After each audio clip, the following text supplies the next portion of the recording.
There's Ernie.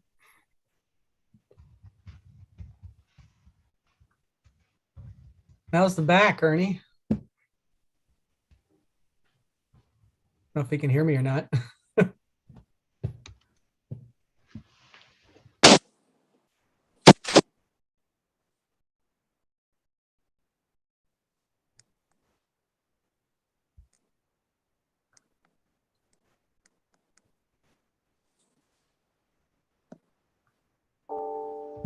Ernie, can you hear us? Can you hear me? Yep, now I can. How'd the surgery go? Well, I get the sutures out tomorrow. Okay. A little more then. Well, you don't have a brace on, so it must have been better. Oh, no more brace. That's good. So I guess we're live streaming. You are, and Scott's just joining. Okay. Yeah, he's the last one I was waiting for.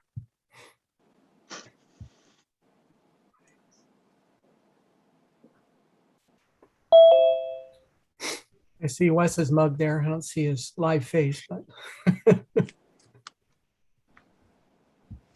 there he is. There it is, live. I'm here. Good. And there's Scott.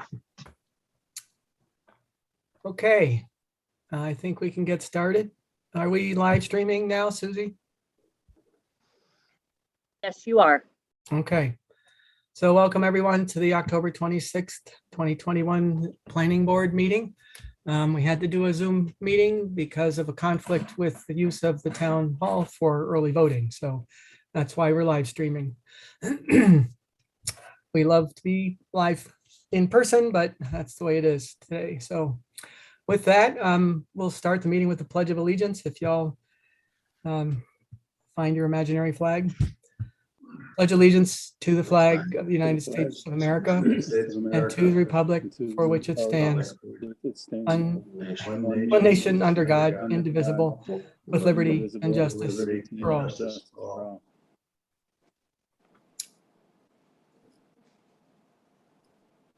Meeting minutes. I don't remember seeing any. No, catching up. Okay, that's fine. Correspondence. Sue Nerwin, 1086 Strong Subdivision. Is there any others? A Stephen Cornico for Southgate Hills Phase 2. Okay. Thank you. Boards.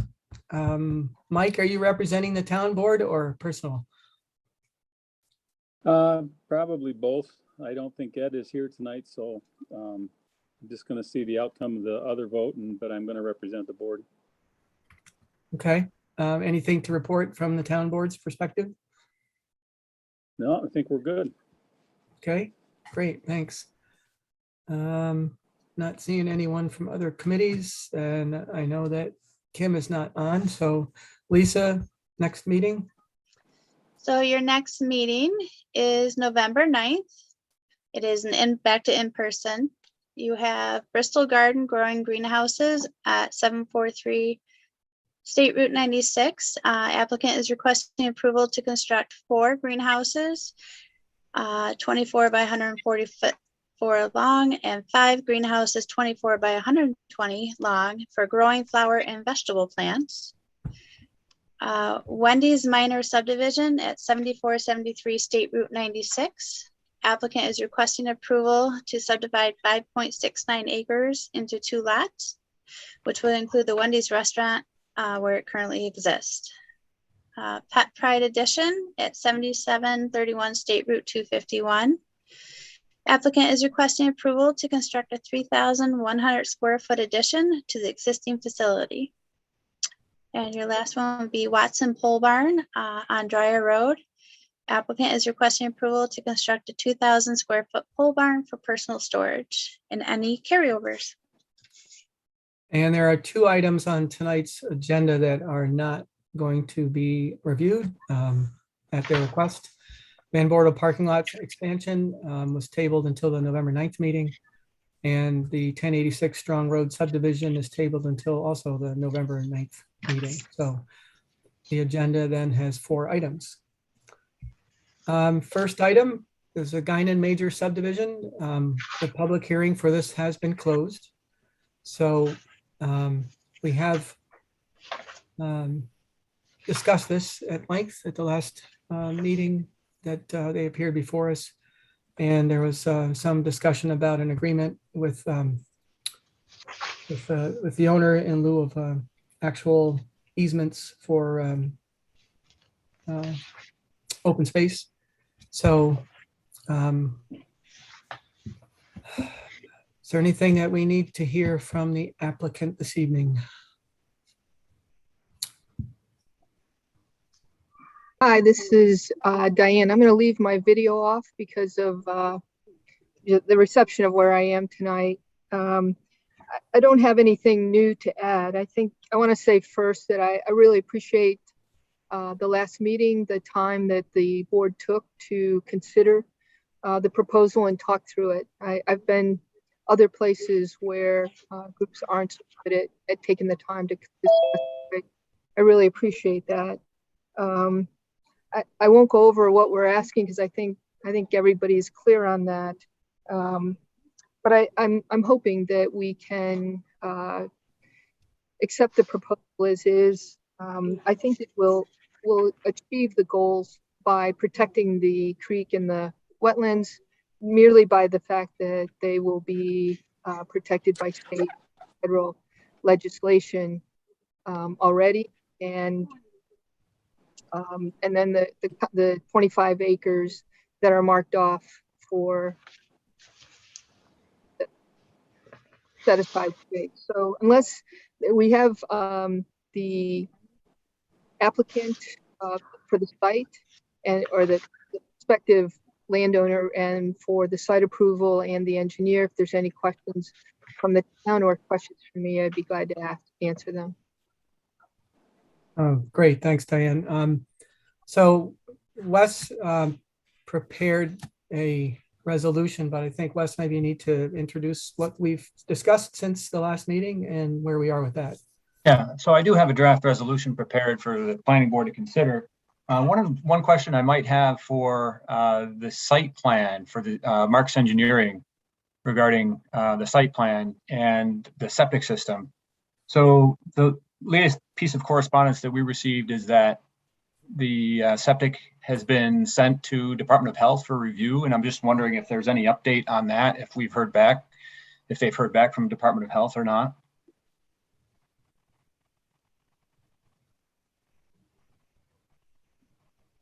I guess maybe they're not. Oh, you got me. Okay, sorry, I was muted. Yep. Yeah, we have not heard back from the health department yet. I followed up with Cheryl last week, and she told me she's going to try and push it to the top of the pile. So we're still waiting here. All right, that's fine. So just so the planning board's aware, my understanding is that the reason that the site plan and the septic was sent to the Department of Health is because it's not a conventional septic system. It's an alternative system, which Department of Health would need to approve. So the draft resolution, what it does is there's kind of two components to this application. There's the subdivision component, right, which is dividing off a parcel of land. And that's going to be a little bit separate from the site plan component where you've got the other applicant, proposing the home, the driveway, and the septic system, the single family home, single family residence. So what could happen here is if the planning board so chooses to approve the project, there's going to be two Mylars for this project. There's going to be the subdivision component, which would, basically transfer ownership of the land. That could be signed, and that could be done separately from the signing of the Marks Engineering site plan, which is what they need to get Department of Health signature on. So, and there's some conditions built into this draft resolution that kind of articulate some of those details, and I'm happy to review those with you. So if there aren't any other questions, I'd be happy to try to share my screen here. Yeah, why don't you go ahead and do that, Wes, and then we'll entertain questions as everything's up on the screen. All right, let me see.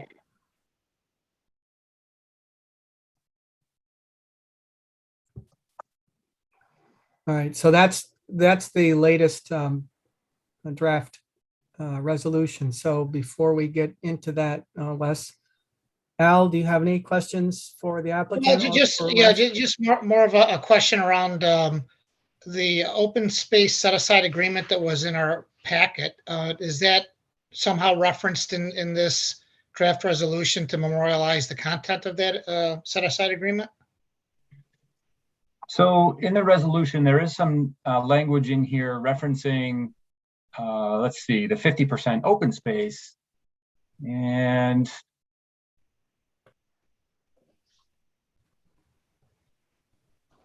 where did that go here? Number 6, Wes? Yeah, number 6 at the top here. The applicant shall be aware that approval of this subdivision does not mean that lots R2A, not R2B are approved building lots. Okay.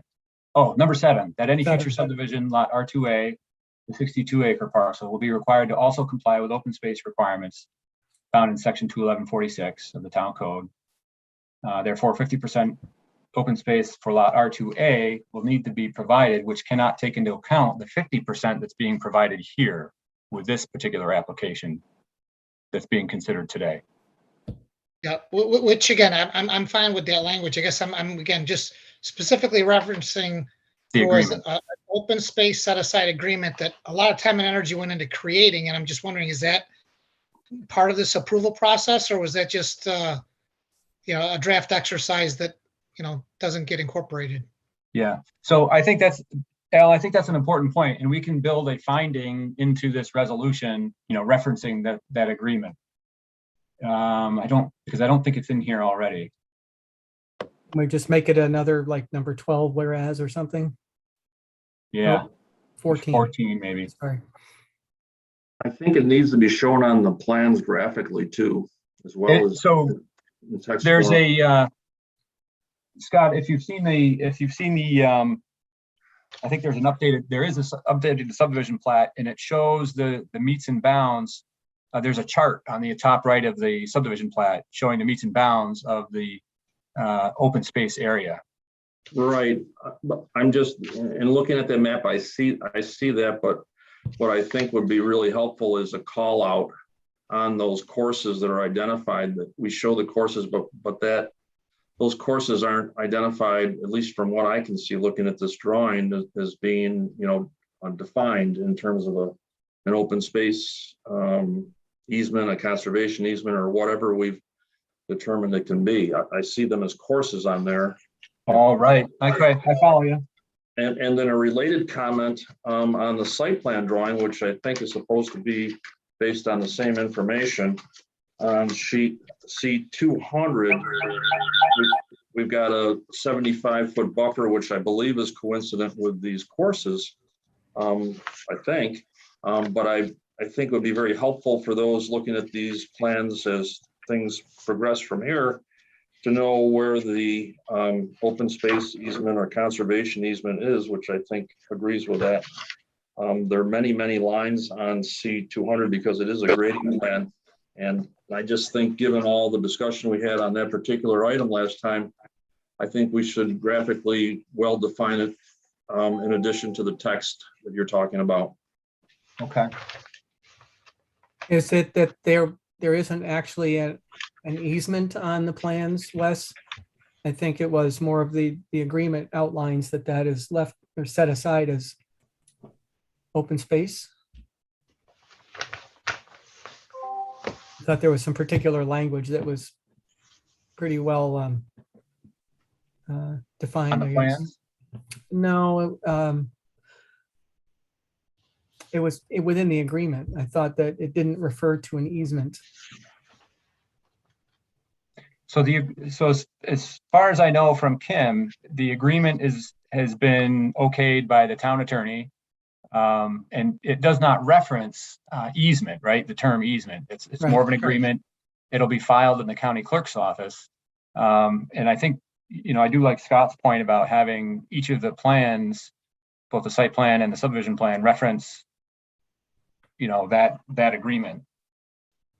The drawing I see shows dedicated open space for the Bologna subdivision. A map. Where That do you was- see, where do you see that, Joe? It's called 2021-08-24 site plans in the packet. And I want to say it's page, I'm trying to go through page 2, site and utility plan. Okay, I don't see it on this, on the surveyor's subdivision plat. I see the courses identified, but I don't see it called out, and I guess that's my point. Whatever it is and whatever we're calling it, let's call it out and identify it, and maybe it is on this, If you go to C200, C200. sorry, that's grading plan, C100. Okay, The lines show yeah, I see a dedicated open space open line. space, right? So then we should have the plat be compatible, if that's what we're going to call it. If we're going to call it dedicated open space, then some sort of call out on the survey plat in addition to the C200, which I think would be helpful because that's the grading plan as well. Yeah, I would say we should have the call out the same on wherever that line shows up. Yeah, I think given everything that we've been through on it, we certainly want to make it very clear. Yep. As to where it is. The other thing is I don't see the balance of the lot shown where there's dedicated open space on that lot. In the set of plans anyway.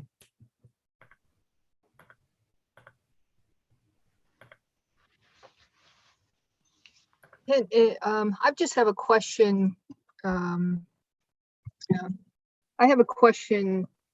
I could respond to some of this, but I'm not sure I quite understand what the concern is, because on our plans, we do define the open space, and on the plans we submitted most recently, we do have the meets and bounds on that survey, and then the site plan was resubmitted with a separate drawing that shows the 25 acres of open space in relation to where the house would be. So I'm kind of confused what the issue is.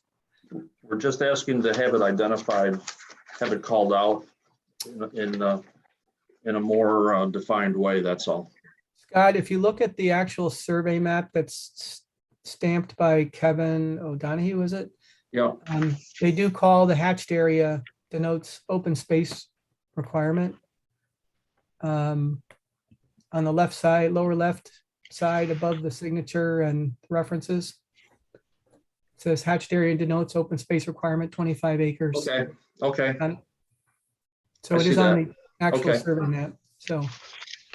Yeah, that looks decent. I'm sorry. I didn't see that. It's okay. Thanks, Diane. So, I anything do else? have one other question. Go I ahead. have one other question. I'm sorry, my reception's not the best. Can you hear me okay? Yes. Yep.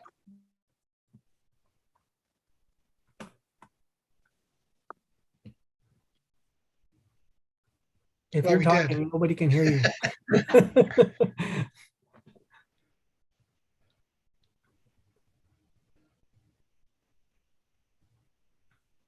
Susie, you don't hear, do you? No, I'm I do sorry, the not. reception's not. Oh, can you hear me now? Yeah, Yep. it's cutting in and out a little bit.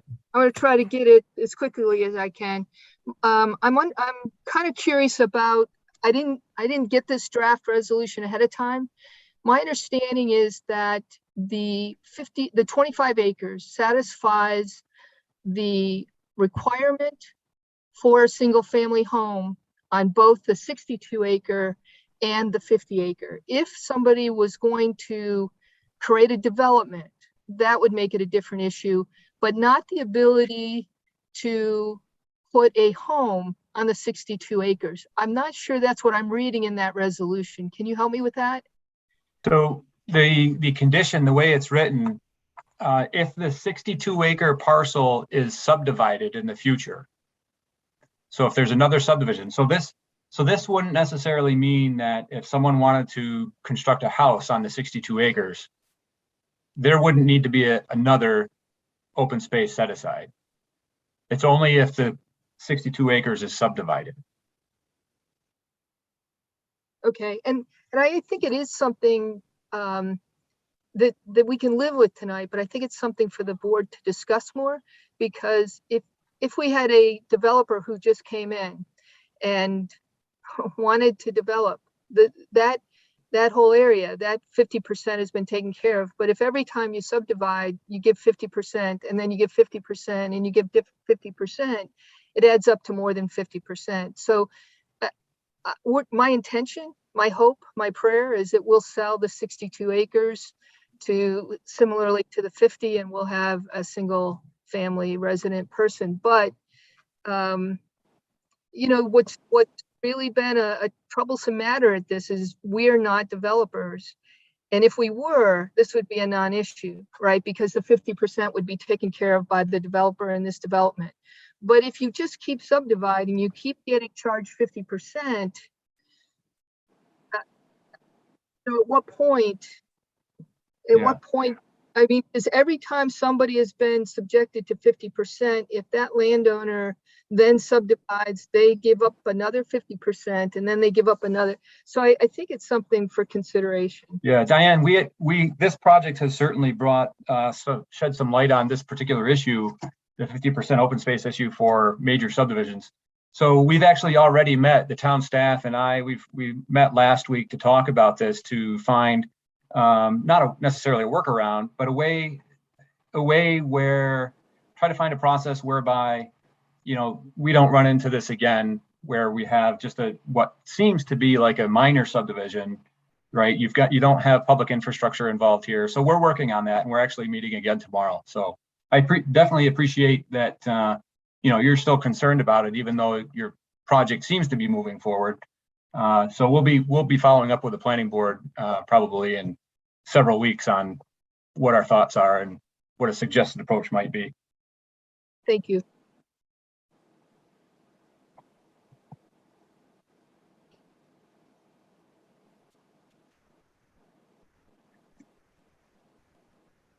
So Scott, are you okay? Are you okay with the way the resolution is now, or the way the plans are now that we see that the crosshatch on the subdivision plat is kind of identified? Yeah, now that Joe pointed out the crosshatching for me, then the only comment I would have relative to identification would be on the C200, just having it. And maybe we've got a 75-foot buffer on C200, and then we have some other line. I'm kind of confused on what those lines are. So I just asked that that be looked at and potentially corrected. And okay, relative to the discussion on DOH, I guess I would feel that would be a valid condition. And I think this property is probably subject to a waiver on our access regs because of the close proximity of a nearby driveway. I don't think the separation distances is going to work as we've seen before. But I think given everything that we've been through in the analysis, it's probably worthy of a waiver. Okay. If I can, I think I might have an understanding of where the confusion is on the drawing of the site plan, because they added the line for the wetland. So I don't know if that's created a confusion, but we thought from the discussion, the previous discussion, that people wanted to see it. So it's a little hard because the wetland, the creek, and the 25-acre lines are all in together in addition to the 75-foot buffer. So my thought is take the 75-foot buffer out. You take out two lines. That'll show you the 25-foot set aside, and it'll show you the wetland drawing if that helps. But everybody was afraid to take that 75 buffer line out too soon. I think it's just a question of using a heavier line weight. That's all I think it is. I think you can show it just exactly the way you have it. Just use a heavier line weight. It's very, very faint, very hard to see. Yeah, I can get that resolved with a design engineer. That's not a problem. Yep. Before the plans are signed. Yep. Okay. Joe, you're on mute. Joe, you're on Thank you. mute. Yep, I got it. Sorry, Ernie. Anyway, now that I can talk freely here. So yeah, if you can take care of that offline, Wes, and also add the same call out for the line on C200 as for C100, which is, I think, what Scott was referring to. That says dedicated open space, just to identify that line, and I think it'll be clear. And that's, to me, a pretty simple thing to do. Okay. And I believe your resolution also has a reference to the agreement, or at least the drawings, that a note should be put on the plans anyway. The survey plan. So, anybody else? Al, you all set? Yep. Scott? Yes. Okay, so unless there's anything else, I know Ernie, you're recusing on this, right? Yes. Okay. So it's the three of us. And Wes, perhaps, do you want to read this? Sure thing. Whereas Okay. the planning board made the following findings of fact, an application was received on August 24th, 2021 by the secretary of the planning board for a major subdivision entitled Guinan Major Subdivision. It's the intent of the applicant to create two lots from a 112 acre parcel. Parcel R2B will consist of 50 acres and a proposed single family residence. Parcel R2A will consist of 62 acres. A public hearing was duly called for and was published in the Daily Messenger, and whereby all property owners within a minimum of 500 feet of the application were notified by U.S. mail. An under review sign was posted on the subject parcel as required by town code. The planning board held a public hearing on September 28th, 2021, at which time the public was permitted to speak on the application. The application was deemed to be an unlisted action pursuant to the New York State Environmental Quality Review Act regulations, and a short environmental assessment form was prepared. The application was referred to the Ontario County Planning Board under Section 239N of General Municipal Law. On October 13th, 2021, the Ontario County Planning Board referred the application back to the referring agency as exempt. The Conservation Board reviewed the unlisted action on September 7th, 2021 and provided comments. The Town of Victor Code Enforcement Officer reviewed the subdivision in a letter dated September 22nd, 2021 and October 7th, 2021 and had no further comment. Labella Associates reviewed the subdivision plan in the letter dated September 28th, 2021 and provided comments. The Coordinated Fire Service site plan review dated September 7th, 2021 and September 27th, 2021 stated all comments have been addressed. Ontario County DPW reviewed the subdivision plan in a letter dated September 16th, 2021 and provided comments. And 13, pursuant to section 27.8J of the town code, a recreation fee for each lot, or in the event of a multiple dwelling, a recreation fee for each family unit in lieu of parkland shall be paid to the town before issuance of a building permit. Whereas the Town of Victor Planning Board reviewed the unlisted action on October 26, 2021 and identified no significant impacts. Now therefore be it resolved that the project Guinan Major Subdivision will not have a significant impact on the environment, and that a negative declaration be prepared, and be it further resolved that the application of Diane Guinan, executor of estate of Edward Guinan, Major Subdivision entitled Guinan Major Subdivision and drawn by Marks Engineering dated August 12th, 2021, last revised October 16, 2021, and survey map drawn by Welch and O'Donoghue dated April 9, 2021, last revised October 23rd, 2021, Planning Board application number 5 PS 2021 8F and 8FS 2021 be approved with the following conditions. Conditions that must be met prior to the chairman signing the minor subdivision plan and site plan for lot R2B. No final signatures be given on the plans until all legal and engineering fees have been paid. As for fee reimbursement, local law adopted November 25th, 1996, that before the planning board chairman signs the approved film originals, the developer should submit 2 copies of electronic files to the town. Copies shall be forwarded to the town engineer's office to confirm that the data on the electronic files are the same as the approved subdivision plans. That section 4 standard approval conditions for all subdivisions, major and minor, and the design and construction standards be met. That the comments in the letter dated September 28, 2021 from Labella be addressed. That comments in a letter dated September 16, 2021 from Ontario County DPW be addressed. that the applicant shall be aware that approval of this subdivision does not mean that lots R2A and lot R2B are approved building lots. Site plan approval is required prior to becoming a buildable lot and before a building permit can be issued. This shall be noted on the subdivision plan. Number 7, that any future subdivision of lot R2A, the 62-acre parcel, will be required to also comply with the open space requirements found in section 211-46 paragraph A of the Victor Town Code. Therefore, 50% open space of lot R2A will need to be provided, which cannot take into account the 50% open space being provided as part of lot R2B. And that a note indicating this shall be added to the subdivision plan. And number 8, that New York State Department of Health reviews and provides their approval for the septic system for lot R2B before final signatures are placed on the site plan drawings provided by Marks Engineering. Conditions that are ongoing, standard conditions.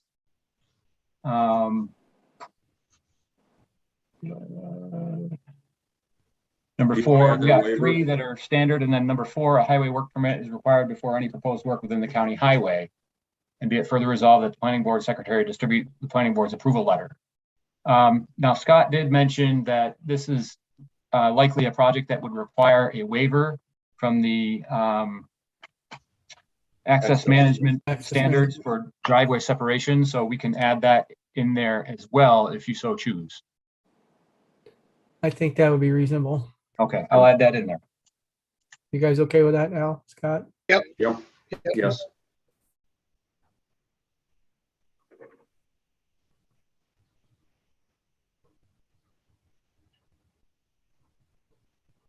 All right, well, while Wes is adding that in, there's 3 of us that can vote on this tonight, and I need a motion on the resolution from either of you. I'll move it. Scott moves, I'll second. Al seconds, all in favor. Aye. Aye. So 3-0 with Ernie abstaining and Joe absent. So that's approved, Diane.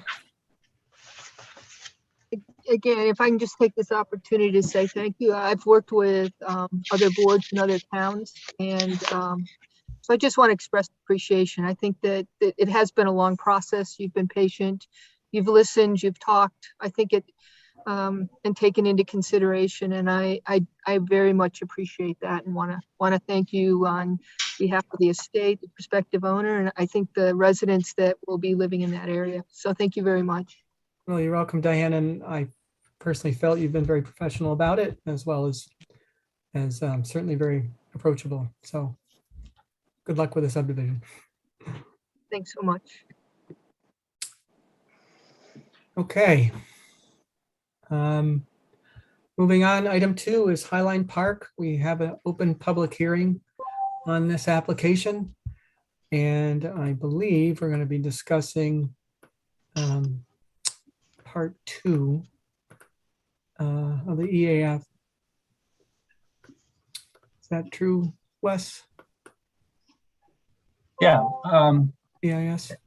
Yes, at part 2 of the EAF, we can begin to go over that in a little bit. I wanted to provide a little bit of some of Labella's observations on the plan. We did issue a comment letter just today, so the applicant probably hasn't had an opportunity to review our letter, but we do have a couple of questions, and I think it's probably been discussed to some degree before. One of the things we wanted to ask about is the sanitary sewer ownership, and I guess I just wanted to confirm with the applicant that it's their intention to own maybe not only the sanitary sewer, but also the storm sewer on the project site. Is that correct? Can everyone hear me okay? Yep. With respect to storm and water, we were intending to own all of those facilities, stormwater management, interior road network, and water as private service with a hot box out front. With regards to sewer, we could make that a dedicated facility. We could also make that a private facility. So in our conversations with our engineer, the possibility of having that being a dedicated facility existed. So we looked at that as a possibility as the only facility on the site to be dedicated with appropriate easements. Okay. Do we have any comments from Farmington Water and Sewer about that preference? Well, there were some comments from Farmington, but not, they asked the question if the sanitary sewer was going to be offered for dedication. Because they didn't observe any easements, and we didn't obviously observe any potential easements over the sanitary sewer. It doesn't mean that it can't be done, right? I know the design engineer could certainly provide some easement line work on the plan, but it's probably a larger discussion, right, between Farmington and the town of Victor, whether or not they would like to retain or take jurisdiction over the sanitary sewer. Yeah. Yeah, at this stage, we basically designed the sewer to accommodate both alternatives. So what it will do is I'll just work with Rich, get comments from Farmington specifically, and see which direction. The purpose being is that the gravity sewer location and accommodation there was very simple for us to design according to all the dedicated standards. So we wanted to meet that requirement irrespective, and now we'll just either offer it for dedication if the Farmington wants to do it that way, or keep it private if need be. Okay. All right. Is there going to be any site lighting on the project area? We didn't observe a lighting plan in the plan set. Go ahead, Rich. Yes, there's site lighting in the parking area of the multi-story buildings, but not along the cul-de-sac street. I thought that was on the landscape plan, but if not, it'll definitely be in a revised set. Okay. All right. The fixtures might be on the landscape plan. I might have overlooked the fixtures, but I guess we'd be looking for that, the illumination contours or illumination grid, just to see what the light measurements would be, the illumination intensity would be. Okay, I can have that in the revised set after we address the comments. Yeah, understood. That's fine. Let's see. So we have a lot of technical comments related to stormwater, and I know Mary and Rich Mary from Labella has already been in touch with Rich about soils testing. And so I think those are technical items that can be addressed going forward. So I'm happy to start going through the part 2 of the long environmental assessment form. I don't know if Jeff, you had anything else you wanted to add, or Rich, if you had anything else you wanted to add, or Joe, if you're acting as chair, if you wanted to allow for any additional public comment before we begin going through part 2. Well, I would like to indicate last time I was at a meeting, which was 2 meetings ago, I raised the issue about a balloon test, and I'd like to see that. I think the nearby residents would like to see how it looks, the height of the building. And Joe Limbeck, he's not here tonight, but he did respond by email saying he's in favor of that as well. So I would like to see that.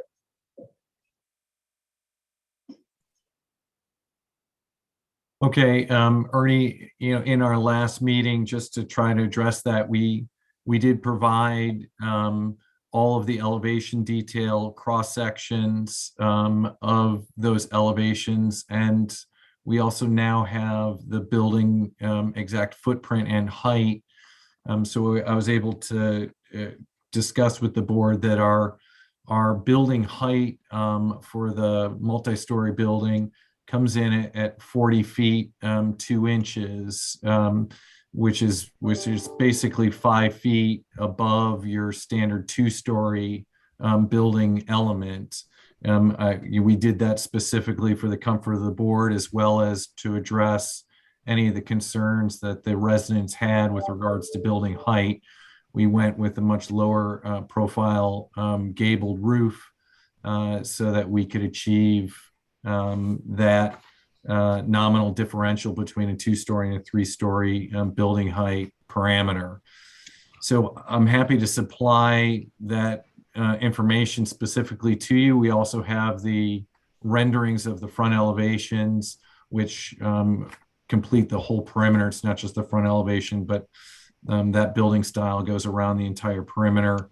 And hopefully that information would satisfy you and Joe moving forward. We have done balloon tests in the past, and the balloon itself, as far as providing a representation of a visual, isn't a very good medium with regards to showing that profile, and that's why we wanted to have the cross sections done specifically for you. So what I'd like to do is provide that information to you and Joe specifically, even talk that through with you prior before I hire a balloon company to go out there and do that next step.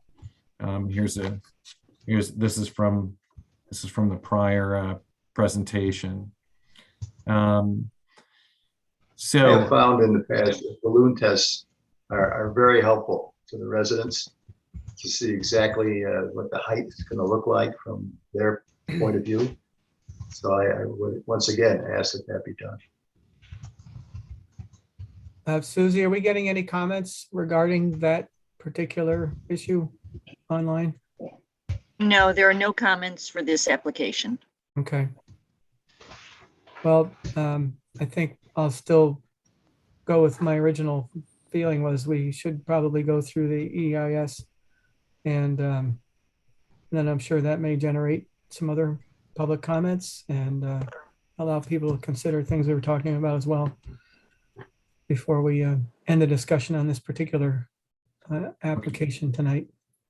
Yeah, I want to also, the only other information that I have to address is the question that Scott had brought up with regards to school. So we did supply additional data, and Ernie, and as I said, Joe's not here, but Ernie, I want to make sure that issue is comfortable for you. So I'm happy to continue that conversation.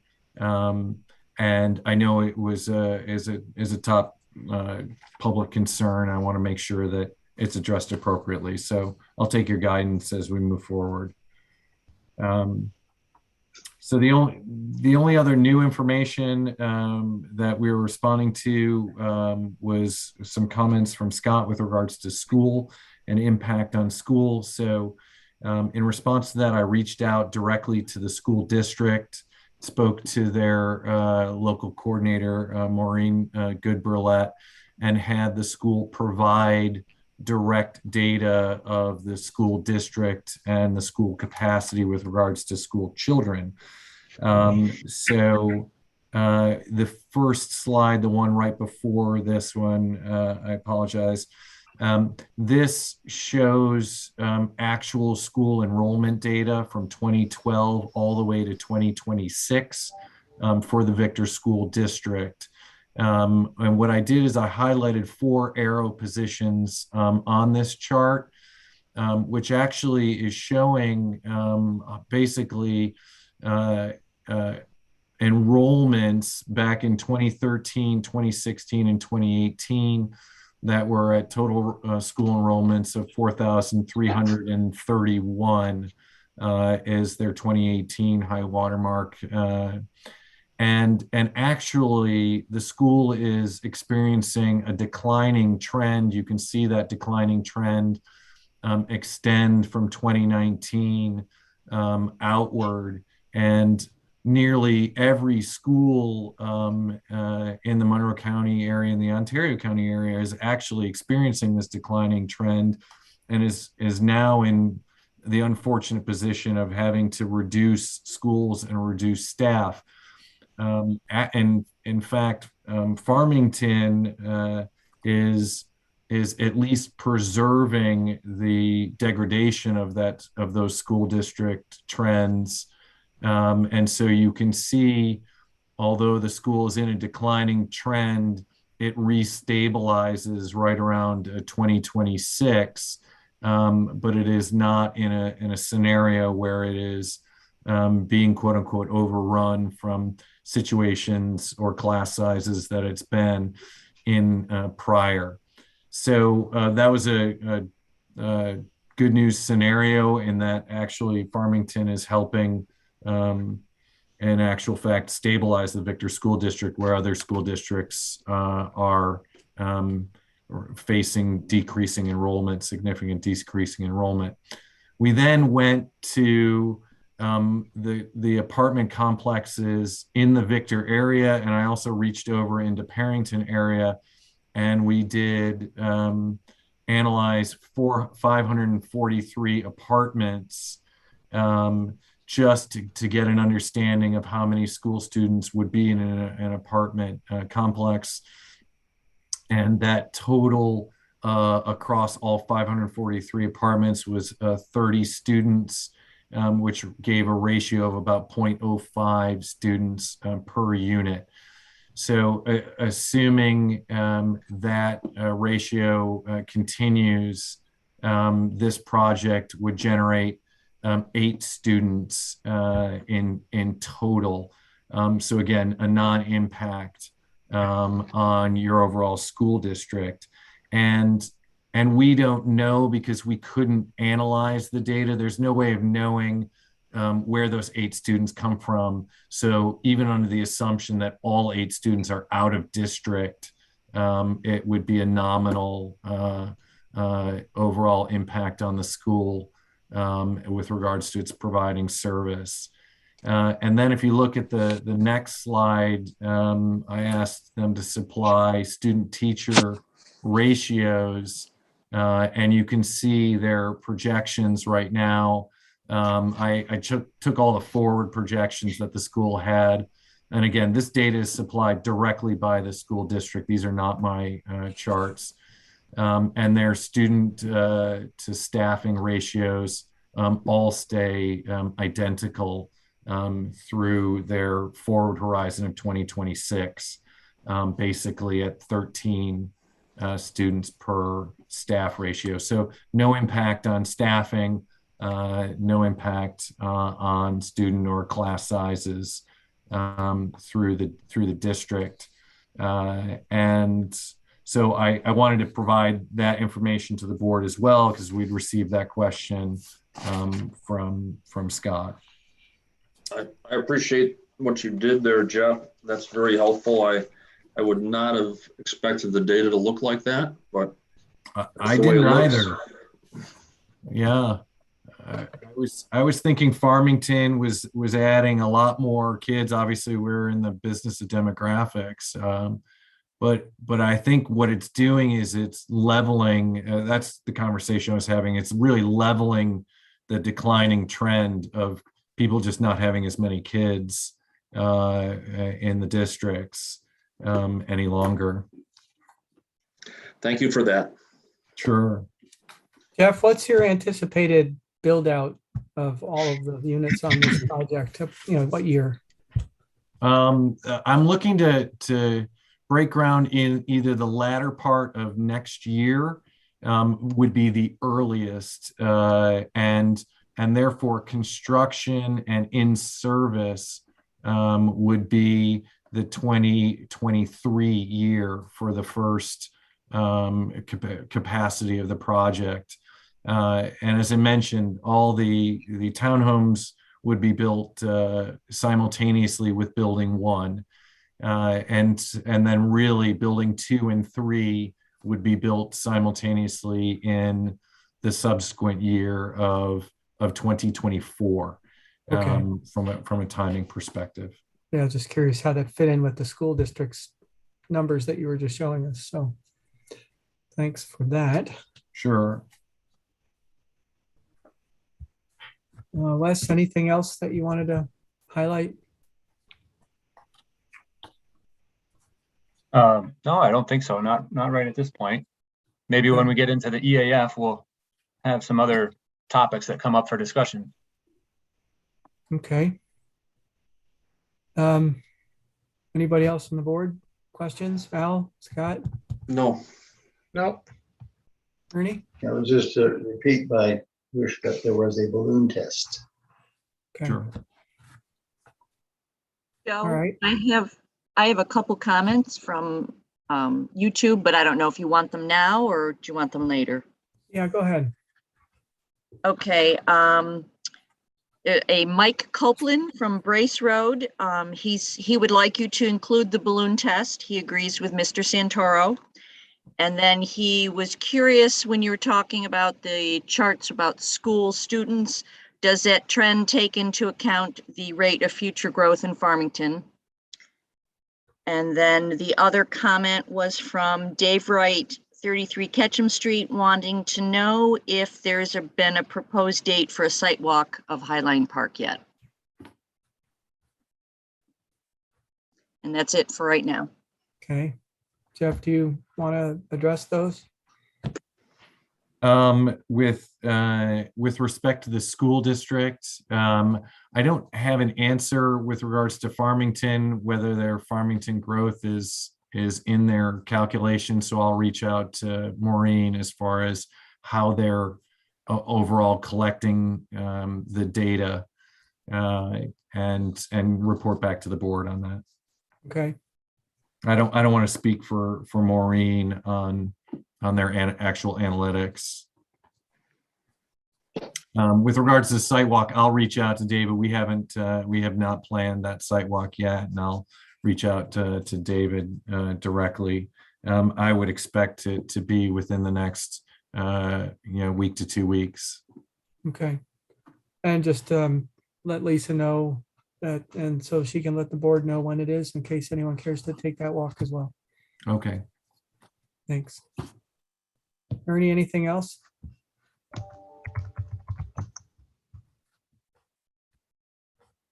Not for me. Okay. Wes, why don't we proceed, I guess? Okay. Let's see. Okay, just for everybody's benefit, part one of the environmental assessment form is part of the State Environmental Quality Review Act process, and the seeker process is something that public body has to undertake as part before they take action or fund a particular project. In this instance, the planning board is the lead agency for the seeker review, looking at the environmental conditions of the site and the surrounding environment, and so this is a tool that the planning board uses to help evaluate the impact to the environment. Part one of the EAF is filled out by the applicant. Part two is filled out by the lead agency, and that's what we're going to go through here. Question number one, impact on land. Proposed action may involve construction on or physical alteration of the land surface of the proposed site. So what I've done here is, this is a draft form. I've kind of filled out to the best of my ability what the potential answers might be here. And the planning board can give direction as to whether or not they're in agreement with these, or if you'd like to modify them. This is just a draft form. This probably will not be finalized tonight, but at least it gives us a starting point to help move this process forward. So yes, there's going to be an impact on land, right? It's going to involve construction on the project parcel. So then you go through and evaluate these sub-questions, A, B, C, D, E, and F. The proposed action may involve construction on land where depth to water table is less than 3 feet. And I've indicated that there's either no or there's a small impact here. So it's possible that, there's no water table within 3 feet of depth. So there's no or small impact here. The proposed action may involve construction on slopes of greater than 15%, 15% or greater. There is no or small impact in this regard. The proposed action may involve construction on land where Bedrock is exposed or generally within 5 feet of existing ground surface. I've got no or small impact. The proposed action may involve the excavation and removal of more than 1,000 tons of natural material. To the best of my knowledge, I don't believe that that is the case here. I rely on the design engineer to confirm or verify that if there is a need to change that. E, the proposed action may involve construction that continues for more than 1 year or in multiple phases. So just because the project might go on for more than 12 months, is that a small impact, or is that a moderate or a large impact? I've kind of assessed that it's probably a small impact in this regard. The proposed action may result in increased erosion, whether from physical disturbance or vegetation removal. Yes, we know there's going to be vegetation removal. We know there's going to be soil disturbance and physical disturbance of the land. There is an erosion and sediment control plan that's put together, and that's part of the site plan package. And then G, the proposed action is or may be located within a coastal erosion hazard area, and that's a no impact. Moving forward. So Wes, before you go forward, just want to make sure that the board doesn't have any comments, objections to any of those characterizations. Yep. And if we need to, we can also take a look at measuring impacts here. This is from the New York State DEC website. This is their Seeker Environmental Assessment Form workbook, and it gives a description of what a no impact is, what a small impact is, what a moderate and large impacts are. So we've gone through this before. I don't know that there's a need to go through those again, but just for the public's benefit, that's kind of what we use as a foundation for taking a look at the EAF. Any objections or confirmation of Wes's comments? No. I think that's generally correct. Okay. All right. This is looking weird. You see a bunch of blank spaces on your screen, like I see. I on do. mine? That'd be 2 and 3 that are blank. That's odd. Let me see if I can reopen it. I'm going to stop sharing here for a second. I apologize for the technical difficulties.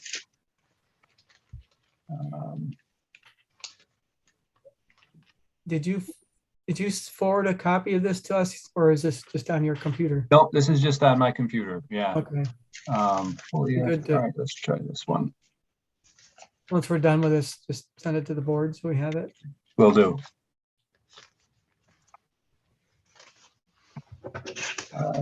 Let's try it again. There we go. That looks better. Yeah. Question number 2, impact on geological features. The proposed action may result in the modification or destruction of or inhibit access to any unique or unusual landforms on the site. The answer to this is no. Number 3, impacts on surface water. The proposed action may affect one or more wetlands or other surface water bodies, streams, rivers, ponds, or lakes. I've indicated, yes, there is going to be an impact, right, to maybe some type of surface water. The proposed action may create a new water body. I've got no or small impact may occur in this regard. Actually, there's an infiltration basin proposed as part of this project. Item B, the proposed action may result in the increase or decrease of over 10% or more than a 10-acre increase or decrease in the surface area of any water body. The project doesn't anticipate having that type of impact, so there's no or small impact here. The proposed action may involve dredging more than 100 cubic yards of material from a wetland or water body. That's not the case here with this proposal, so I've indicated no or small impact. D, the proposed action may involve construction within or adjoining a freshwater or tidal wetland or in the bed or banks of any other wetland. I've also indicated no or small impact with that regard. E, the proposed action may create turbidity in a water body, either from upland erosion, runoff, or by disturbing bottom sediments. This project isn't anticipated to have that type of impact on the environment, so we've indicated no or small impact. F, the proposed action may include construction of one or more intakes for withdrawal of water from surface water. No impact in that regard. The proposed action may include construction of one or more outfalls for discharge of wastewater to surface waters. There's no impact in that regard. The proposed action may cause soil erosion or otherwise create a source of stormwater discharge that may lead to siltation or other degradation of receiving water bodies. So there may be soil erosion that's a result of this project. So there may be some stormwater discharges that may lead to that. I suppose it's possible they may lead to siltation, but you know, with reestablishing vegetation and the erosion sediment control, we're not anticipating a significant impact in that regard. So we said no. I, the proposed action may affect the water quality of any water bodies within or downstream of the site. For the proposed action, no or small impact. Item J, the proposed action may involve the application of pesticides or herbicides in or around any water body. That's not anticipated. The proposed action may require the construction of new or expansion of existing wastewater treatment facilities. And the answer to that is no. Any questions in that on that topic, surface water? I'm fine with it. Is there sewer capacity? Yes, there is sanitary sewer capacity. Okay.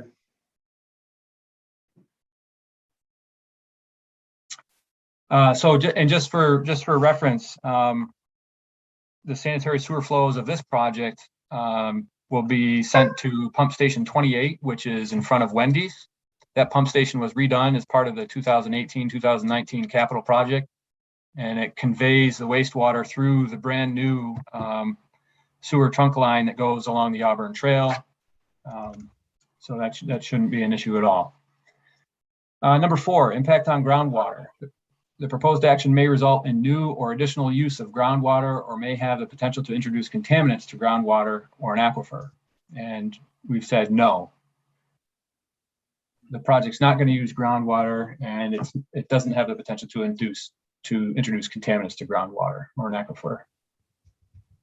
Okay. Impact on flooding. The proposed action may result in development on lands subject to flooding. And we're not in the floodplain here. The land doesn't seem to be subject to flooding. We know that the soils out there are very porous. So we're saying, I've got a draft here as no for impacts to flooding. Impacts on air. The proposed action may include state regulated air emissions source. And we've indicated no. This is largely kind of a residential type of development.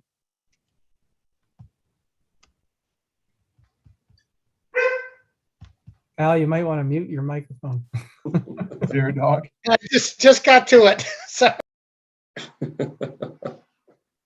Impacts on plants and animals. The proposed action may result in loss of flora or fauna. So yes, there is going to be a loss of flora or fauna here with this project. So to what degree do we look at those? So the proposed action may cause a reduction in population or loss of individual of any threatened or endangered species as listed by New York State or the federal government that use the site or are found on, over, or near the site. So we've indicated that there's a no or small impact may occur here. We're not aware of any reduction of any threatened or endangered species on this project site. The proposed action may result in a reduction or degradation of any habitat used by any rare, threatened, or endangered species, as listed by New York State or the federal government. We've indicated no or small impact in this regard. The proposed action may cause reduction in population or loss of individuals of any species of special concern or conservation need as listed by New York State or the federal government that use the site or are found on, over, or near the site. We indicated no or small impact here. The proposed action may result in a reduction or degradation of any habitat used by any species of special concern and conservation need as listed by New York State or the federal government. Again, no or small impact. Paragraph E, the proposed action may diminish the capacity of registered national natural landmark to support the biological community it was established to protect. The answer is no. F, the proposed action may result in the removal of or ground disturbance in any portion of the designated significant natural community. The answer is no. G, the proposed action may substantially interfere with nesting, breeding, foraging, or overwintering habitat for predominant species that occupy or use the project site. We've indicated no or small impacts. H, the proposed action requires a conversion of more than 10 acres of forest, grassland, or any other regionally or locally important habitat. And we've indicated no or small impact here. Proposed action, commercial, industrial, recreational projects only. So it doesn't really apply to this as a residential type of use, involves use of herbicides or pesticides. We've said no or small impact. So question 8, impact on agricultural resources. The proposed action may impact agricultural resources. We checked no here because it doesn't appear that the land is being actively farmed now. It doesn't appear to be identified in any of the town's comprehensive plan or ag master plan or future agricultural use.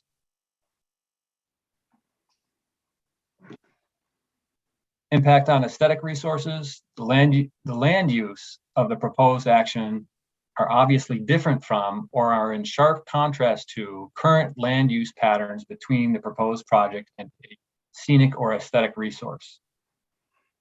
So I don't know that there's been identified and locally recognized or regionally recognized scenic or aesthetic resource. The land use, the proposed land use appears to be, it doesn't appear to be in sharp contrast to existing land uses that are in the neighborhood. Right? So I've indicated a no here.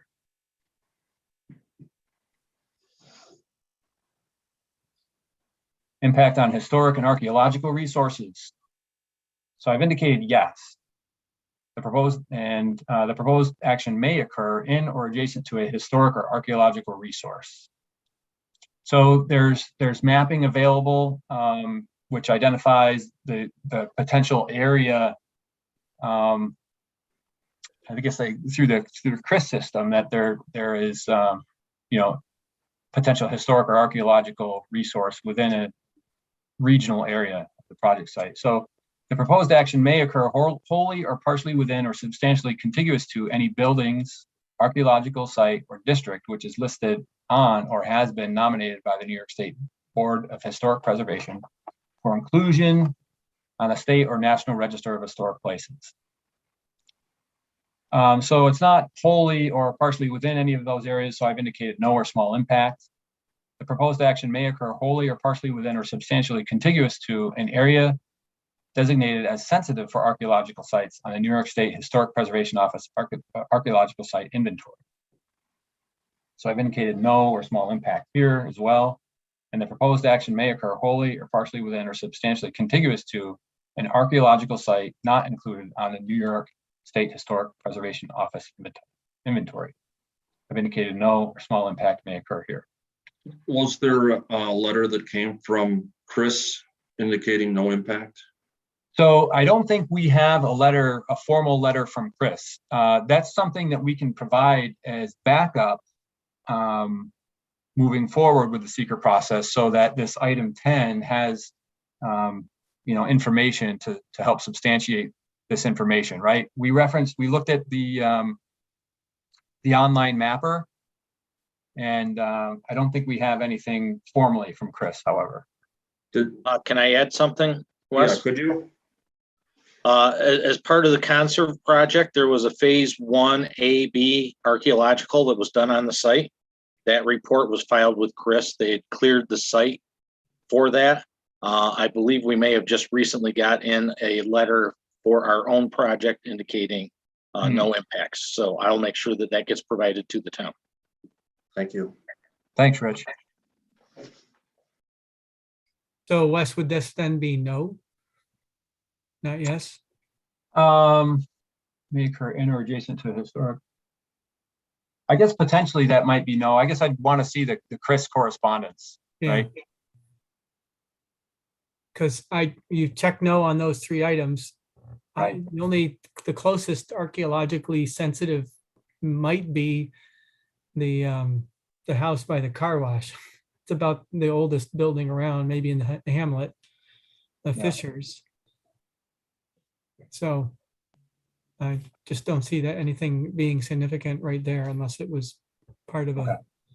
There might be RKO, that's all. Yeah, Yeah. okay. All right. So we will refine that and kind of formalize that going forward. It's a great question, Scott. Number 11, impact on open space and recreation. The proposed action may result in a loss of recreational opportunities or a reduction of an open space resource as designated in any adopted municipal open space plan. I don't think this is identified as a recognized open space in the local plan. There shouldn't be any loss of recreational opportunities, so we've indicated no here. Number 12, impact on critical environmental areas. The proposed action may be located within or adjacent to a critical environmental area. And this is referencing a state recognized critical environmental area. So there might be some folks that see that there are some sensitive environmental areas in a community, but this is specifically asking about a state recognized, and I've indicated no here because there are no CEAs in the town of Victor. So impact on transportation. This might be a hot topic. The proposed action may result in a change to existing transportation systems. So yes, there's going to be an impact on transportation or traffic, I should say, right? We've talked about this through the rezoning process back in 2019 and 2020. And a traffic study was done in 2019, which utilized some data from that study, which was from the 2016 Conserve traffic study. That data was also supplemented with, I think, traffic counts. Rich, you can confirm this for me, or you might be able to articulate it a little better than I can. But there was some data, they went out and reconfirmed at some intersections, or maybe all the intersections, the level of traffic volumes. So at that point, CPL, the town's traffic consultant, issued a letter dated November 12th, 2019, concluding that they agreed with the findings of the 2019 traffic information study that the proposed development will have no significant impact to traffic on the surrounding roadway network. I've been in touch with Jennifer at CPL and have talked with her about the potential need for an updated traffic study, because generally my understanding is that data used in a traffic study can be up to 3 years old, but beyond that, there's a need for new data. However, even though the 2016 data would therefore be too old today, I'm wondering if the data that was supplemented in the 2019 study, that supplemented data, will satisfy for this particular project. And it's possible. So later on this week, I'm hoping to schedule a meeting, a phone conversation with Marathon Engineering, with Rich, Kim Kinsella, and CPL, Jennifer, to talk about whether or not there's a formal need to do anything further beyond what's already been done. Also, I can mention that the previous traffic study contemplated or evaluated the number of units to be 162, whereas now I think it's 146 units. So it was conservative in that regard, right? And it also took a look at Fisher's Ridge full build out and incorporated the traffic anticipated from Fisher's Ridge. So there's a little bit more work to do, I think, in this regard, but as a draft, I wanted to at least provide this to you and indicate, yes, there's an impact to traffic. For item A, projected traffic increases may exceed capacity of existing road network. I've said, if there is that if there is that capacity or if there is that issue, there's a small impact may occur. B, the proposed action may result in the construction of paved parking area for 500 or more vehicles. We've got no or small impact in that regard. I don't think we're going to have 500 parking for 500 vehicles. The proposed action will degrade existing transit access. No. The proposed action will degrade existing pedestrian or bicycle accommodations. No. The proposed action may alter the present pattern of movement of people or goods. I've said no or small impact in that regard. Do the planning board members have any questions? I just have a comment. Sure. Which is that I think if you were to try to gauge different data from 2016 or whenever the last count was taken, I think COVID would give you some, numbers that would actually go lower than what you would expect for some time. And also in talking with other traffic engineers, it seems that COVID has resulted in a lot of people working at home. And that has also created a change, perhaps not unlike what we saw in the school bar graph that was presented. The traffic doesn't seem to be hitting the peaks that were forecast a few years ago. That's what I've learned in my discussions with others. I appreciate that. And Scott, I'll echo. I was on a conference call today with McFarland Johnson, who completed this study, and he said literally your exact words. He said all of our traffic counts have reduced significantly now, and the growth factor from when we did this study is actually showing a much higher traffic profile of vehicles than what is currently existing. And then when he reminded me of that 10% reduction, he actually did a calculation for me on our unit count at 166, reducing down to 146 units. And he said that in traffic terms would reduce our current study by 15%. Basically 14 vehicles in the AM peak hour would be reduced, and 14 in the AM peak hour and 18 vehicles in the PM peak hour, just on the density alone. So he was echoing your exact comments as well. Well, that's good.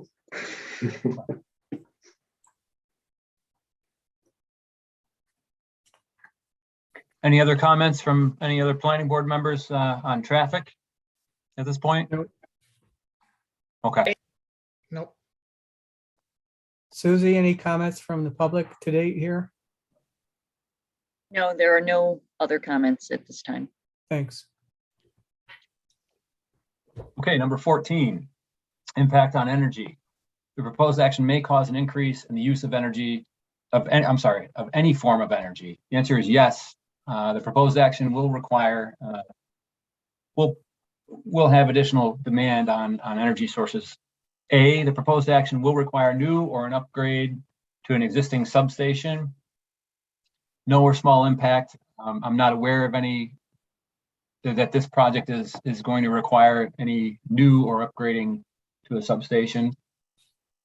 B, the proposed action will require the creation or extension of an energy transmission or supply system to serve more than 50 single or two-family residences, or to serve a commercial or industrial use. I don't know of any energy transmission or supply systems that will need to be created or extended. Rich, you'll have to correct me if I'm wrong. If there is, I've kind of indicated that there's no or small impact.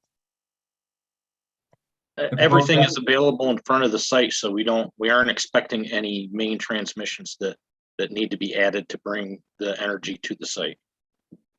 Okay, thank you. C, the proposed action may utilize more than 2,500 megawatt hours per year of electricity. No or small impact in that regard. The proposed action may involve heating and or cooling of more than 100,000 square feet of building area when completed. No small impact in that regard.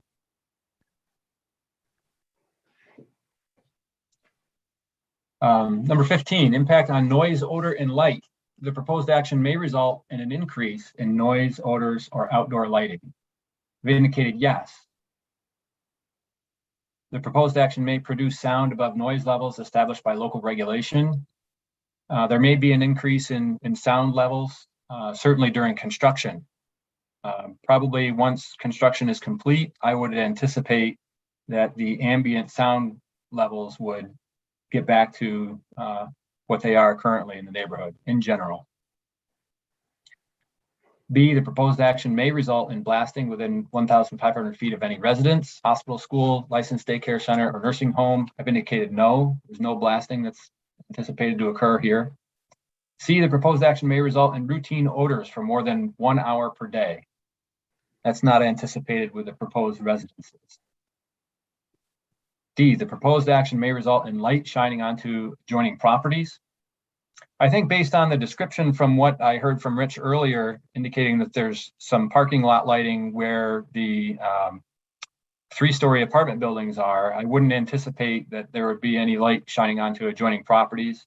I've indicated no or small impact, and we can confirm that with the lighting plan that gets submitted with the next plan update. Wes, the renderings show some pedestrian scale decorative street lighting, I believe, along the sidewalks in front of the building, the 3-story building.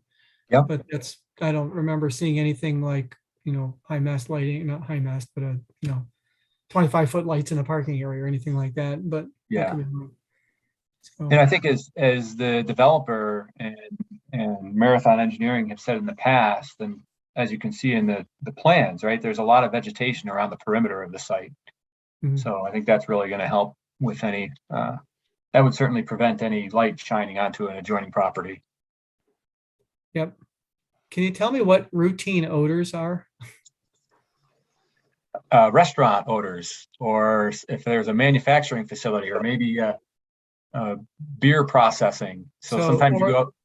Okay, so odors that happen regularly throughout the day or something. That's what they mean by routine. Is that what I'm hearing? Yeah, that's what I would anticipate. Yes. Okay, so venting of Burger King smoke and stuff like that. There you go. Not to pick on Burger King, but that kind of thing. Yeah. Yeah. Okay. Thanks. E, paragraph E down here. The proposed action may result in lighting creating sky glow brighter than existing area conditions. I've indicated no or small impact, and really, the town's lighting code does a great job at regulating the illumination on projects to really minimize and avoid these types of issues like light trespass onto adjoining properties and sky glow. So we're not anticipating that to be a problem as long as they comply with the lighting code. Number 16, impact on human health. The proposed action may have an impact on human health from exposure to new or existing sources of contaminants, and we've indicated no.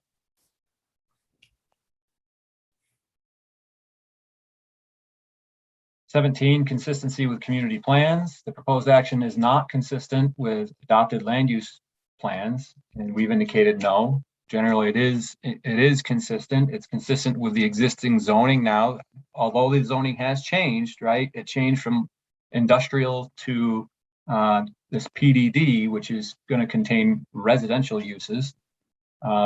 It's consistent with the community plan. And then number 18, consistency with community character. The proposed project is inconsistent with the existing community character. Well, as was articulated by the applicant back in 2019, this is really a kind of a transition property where on one side you have a single family neighborhood. And then on the other side of the property, there are more commercial type of establishments. And so this new commercial use is not necessarily inconsistent, but kind of serves as the transitional type of use. So I've indicated no there. So that's where we're at with this draft EAF, right? Going forward, what I would anticipate is if you've got any feedback, feel free to share that with me now, or you can email Kim or I later. But we can work on finalizing this if you're comfortable with things, and potentially move forward with seeker at a future meeting. Are there any questions? I thought you did a good job with this. I Wes. think there's some issues that are still on the table. So I don't know that we're ready to vote on this tonight. Oh, right. Yeah, no, we wouldn't. I don't think we're ready to vote on seeker tonight. I think I generally agree with the boxes that you've checked and the justification that you presented. And I think we've had a good discussion. Okay. Al, any comments?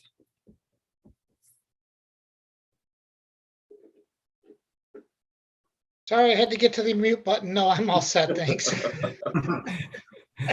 The dog is settled down. He has, he settled down, so I'm gonna leave the mute button off for now. You'll know when he starts up again. Uh-huh. Okay. All right. Any other questions for Jeff or Rich from the board? No, not for me. From the public, Susie, any other comments? No comments for this application. All right. Okay. I think we're done with this discussion for the evening, unless Wes, you had anything else? I don't have anything further unless there's any requests from Jeff or Rich.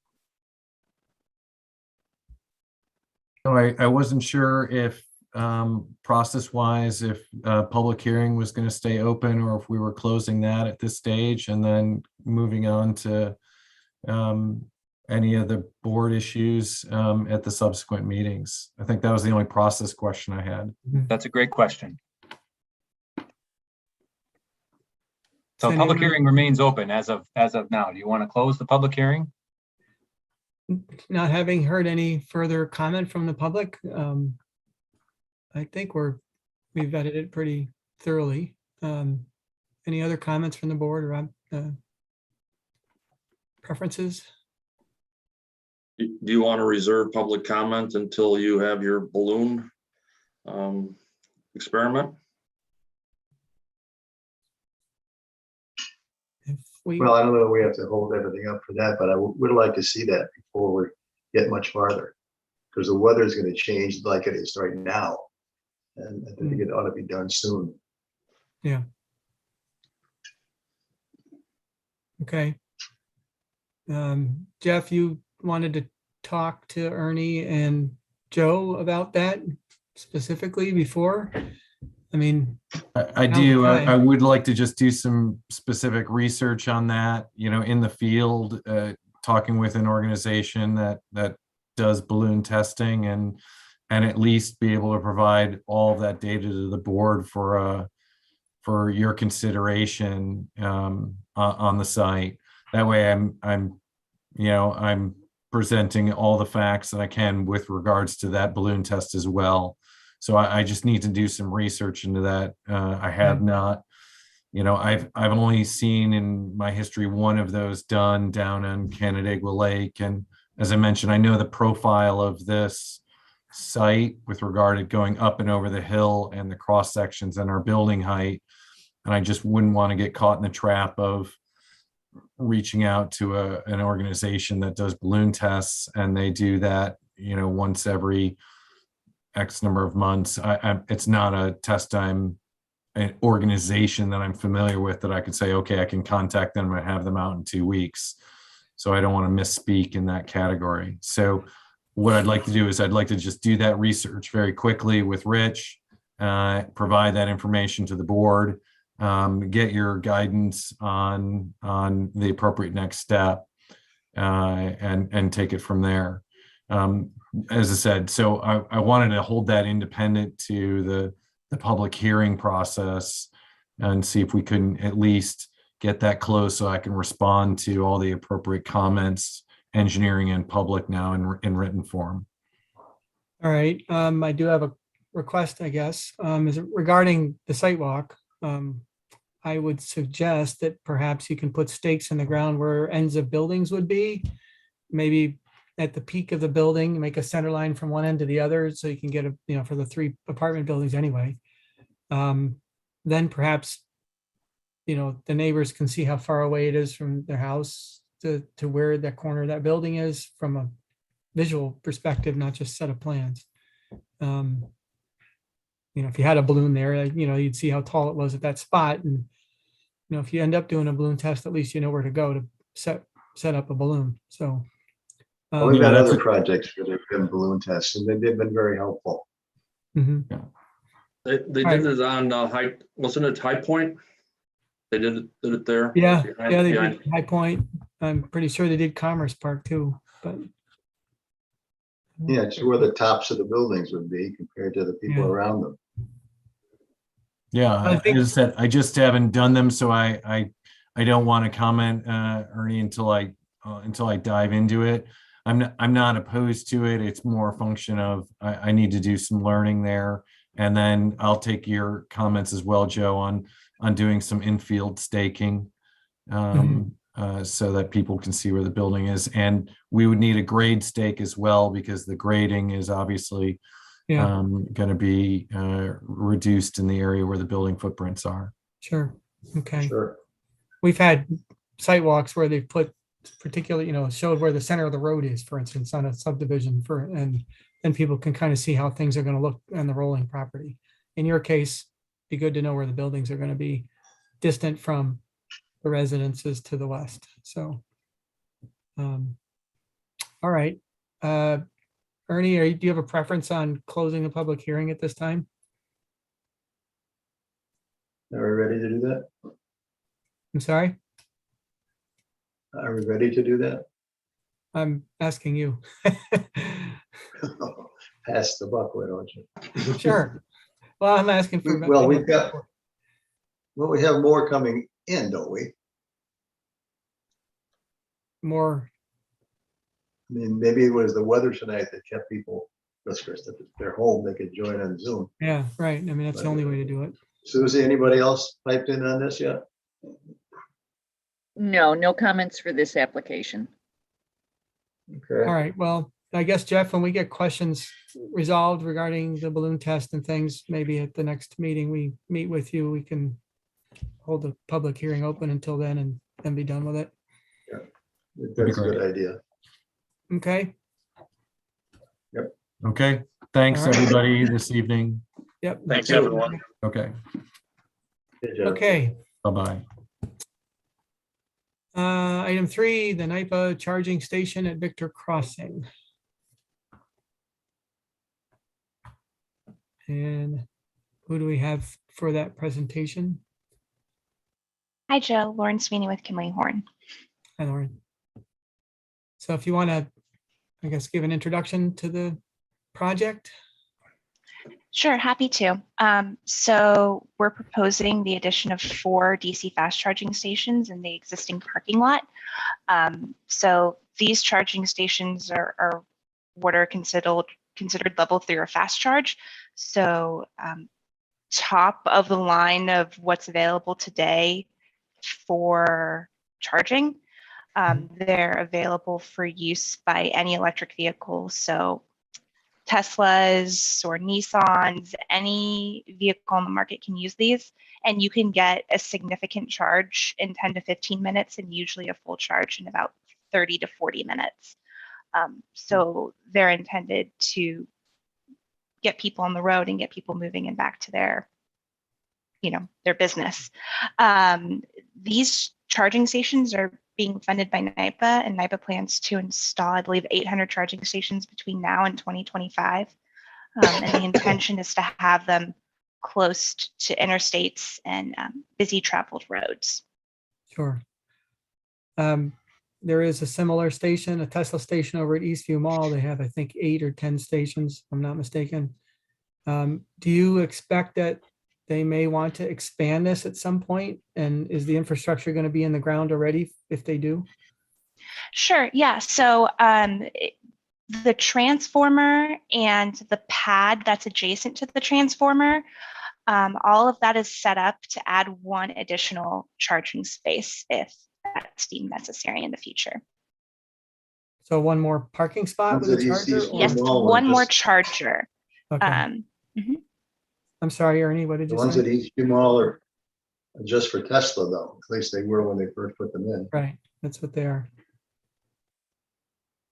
This is And more these are unique. non-proprietary. They're not. Yes, they're for all electric vehicles.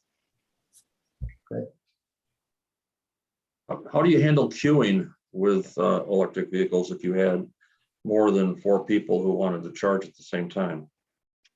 That typically has not been an issue at most charging stations to date. There is an app though that'll let you see when the charging stations are available. And again, people are usually only in DC fast charging stations for about 20 minutes. So cars would just park in another spot and then pull in when the other vehicle has vacated the spot.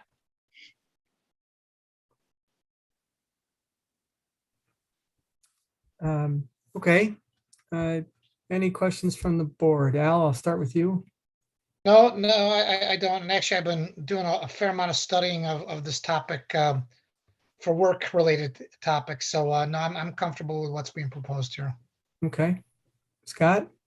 I think I went through the plans and the only question I have is the lighting that's proposed for the area. I think you show a structure and a light. One of the things that's kind of particular to this site is the lighting control that was implemented when it first went in. And it's one of the few sites that I know of in our area where you can really go in and see well-controlled lighting on a commercial project.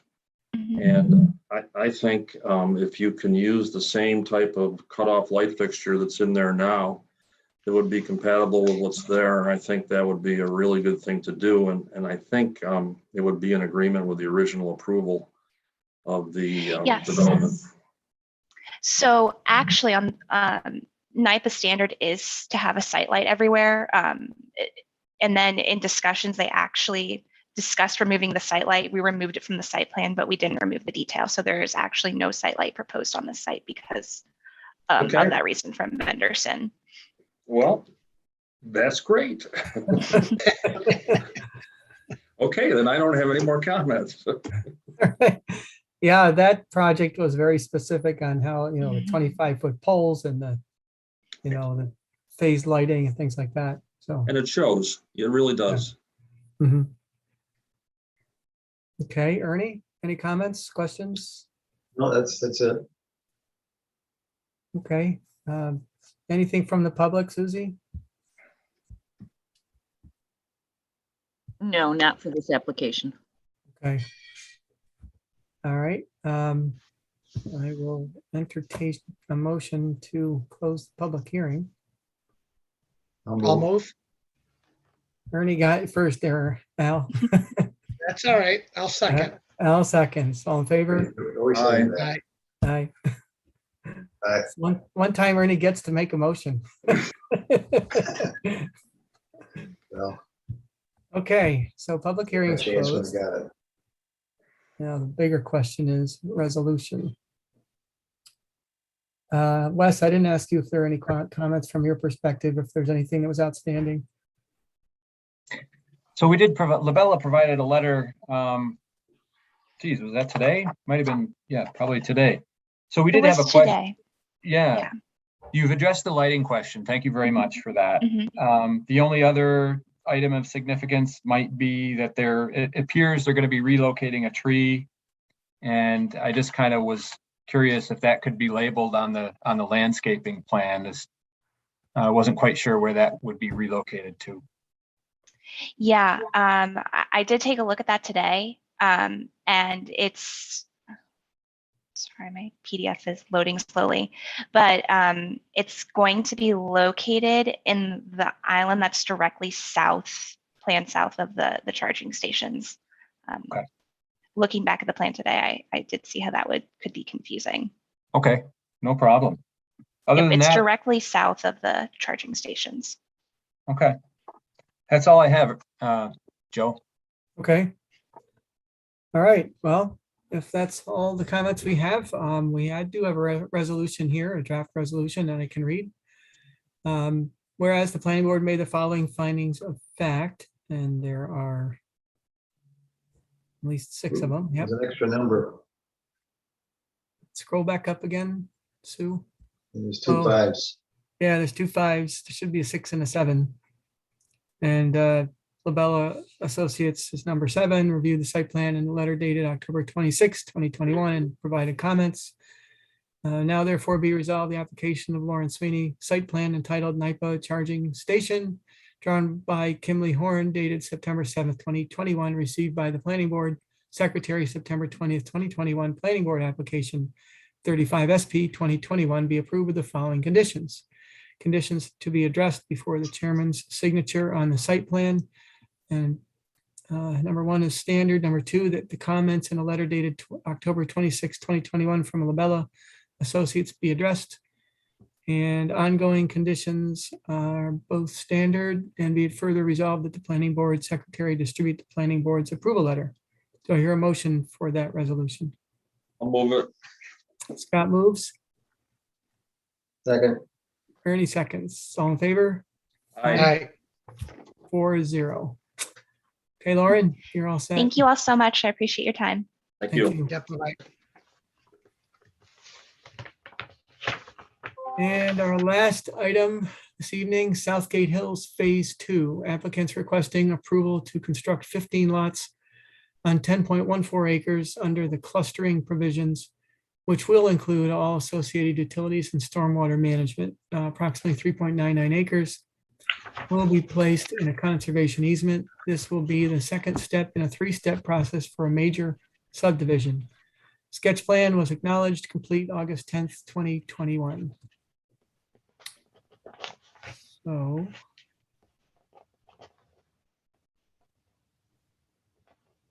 Want me to go, Joe? Yeah, go ahead. Thanks. Link with BME here. Good evening, everybody. Jerry Watkins is here with me as well from Reedman Companies, or BRW of Greece LLC, which is the applicant for Southgate Hills Phase 2. Like you said, we were here and we talked about sketch plan at the meeting in August. We're back tonight to talk about preliminary subdivision approval, and the proposal is consistent with the sketch plan that you saw before. It's 15 proposed lots on 10.14 acres. The size of the lots is consistent with the first phase of Southgate, with the setbacks, the 25-foot minimum front setback, 80 foot at the setback line, 8-foot sides, and the minimum driveway of 5 foot, 11,000 square foot minimum lot size. Also consistent with what we talked about at the sketch plan. So the open space, we are proposing to meet the 50%. We're using a lot of the open space on the parcel itself by keeping the wooded areas and the pond area that we would put in conservation easements.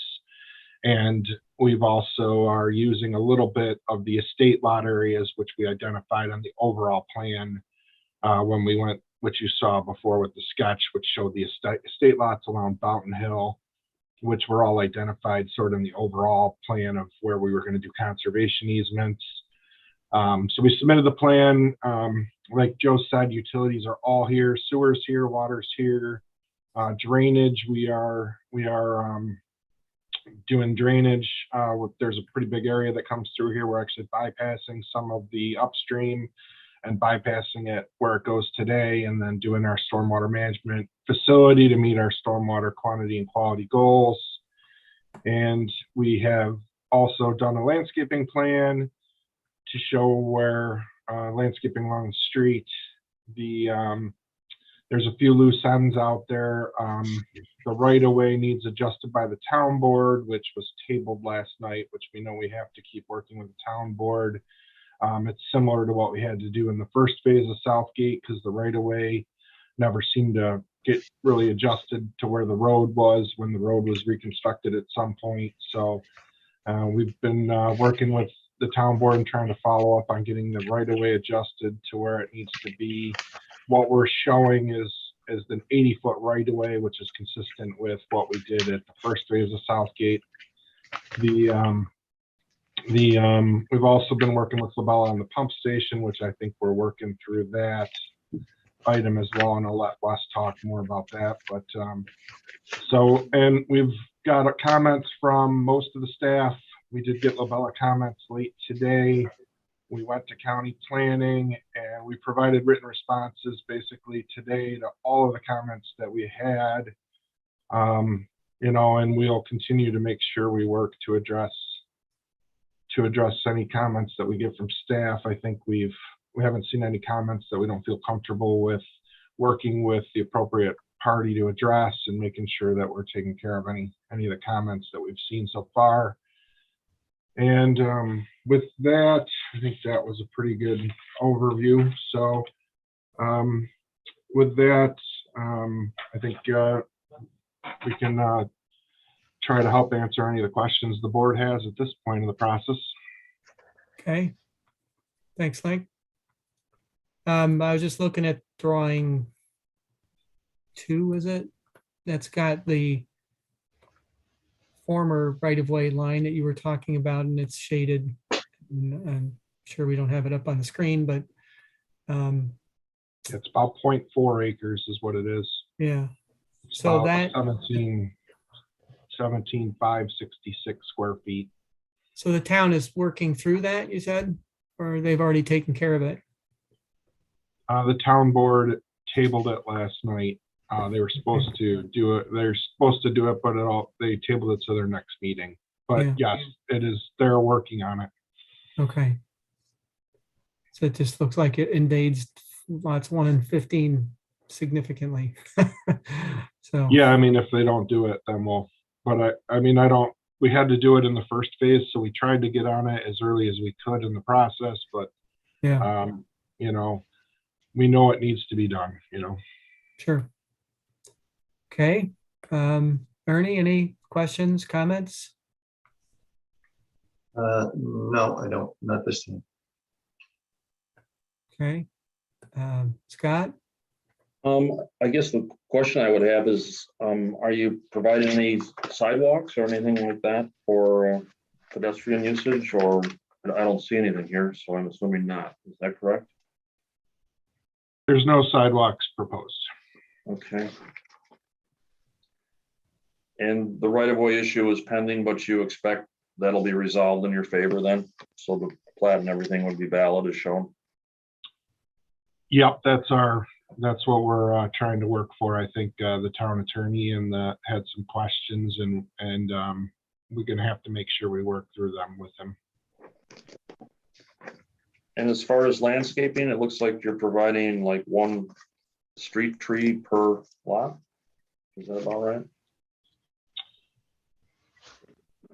Yeah, we've provided a couple extra ones along the frontage on East Victor Road, but basically 1 a lot, and then landscaping along East Victor Road, and then the required landscaping at the stormwater facility.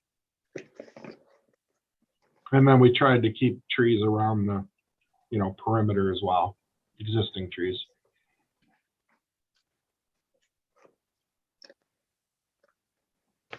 Okay, I have no more questions. Hey, Scott, Al?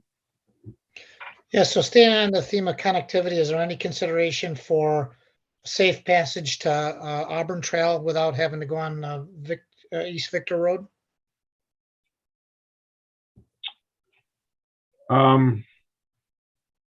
We don't have any, there's nothing out there right now. I mean, that development across the street, we're not sure when that's going to happen. That's why we're just looking to do these 15 lots right now. We know that, we know the trail's down there, and whatever happens in the future across the street, we might be able to tie something in, but we're not sure that plan right yet. So, Jerry, I don't know if you got anything you want to add. Yeah, so you got the one, I don't know, the people next door that we bought the property from. That's the only blank there from getting to our first phase. Once you get into our first phase, you can walk up and get to the Auburn Trail from there. So it's probably maybe, I don't know if it's 200 feet or whatnot from this portion of our development to the original portion down the street. So yes, there is exposure, but it's a couple hundred feet. Let's see, what do we got here?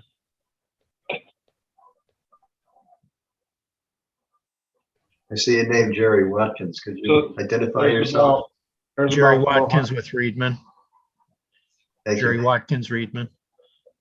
Yep. So yeah, you got the house between that section link and our new section. Yep. So you got about 800 feet, it looks like. Oh, it's 800 feet? Okay. Here and here. The lot's about 400 wide, but then you've got, from the driveway to that lot and this lot. So maybe about 800 total. So does the town have a right-of-way passage in the kind of the east? The right of way is wonky. The right of way is still wonky in that area because we don't have that. So that right of way is still really wide there because that hasn't been fixed. Like we fixed it at the first phase of Southgate, and we're trying to fix it here. And you can look at at sheet number 2 again. That right of way is still way out. Keeps going. I can bring it up on my screen. Where it keeps going where we're hatched right now. So it's not being adjusted in front of that parcel, so they got an extra. The right of way. See how the right of way is like wide all the way through. So that we're trying to adjust it there to line it up with where it is in Southgate. But that's not in our control. So that the town still has that wide right of way in that area.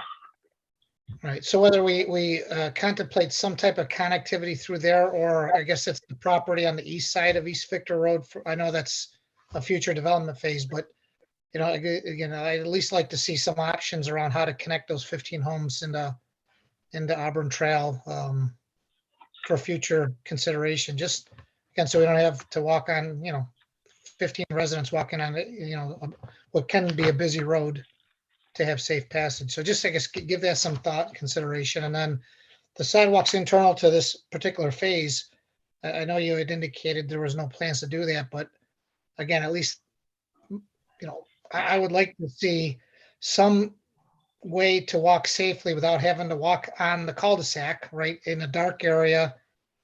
Kids, families that want to just walk the neighborhood, basically at this point would be forced to walk in the road, right, on the cul-de-sac, the new proposed cul-de-sac. So Scott, I know you tested the sidewalk answer, but that caught my thinking as well to see if there's some internal sidewalks that would make sense there. Yeah, I don't know that we really are giving connectivity, pedestrian connectivity, enough emphasis.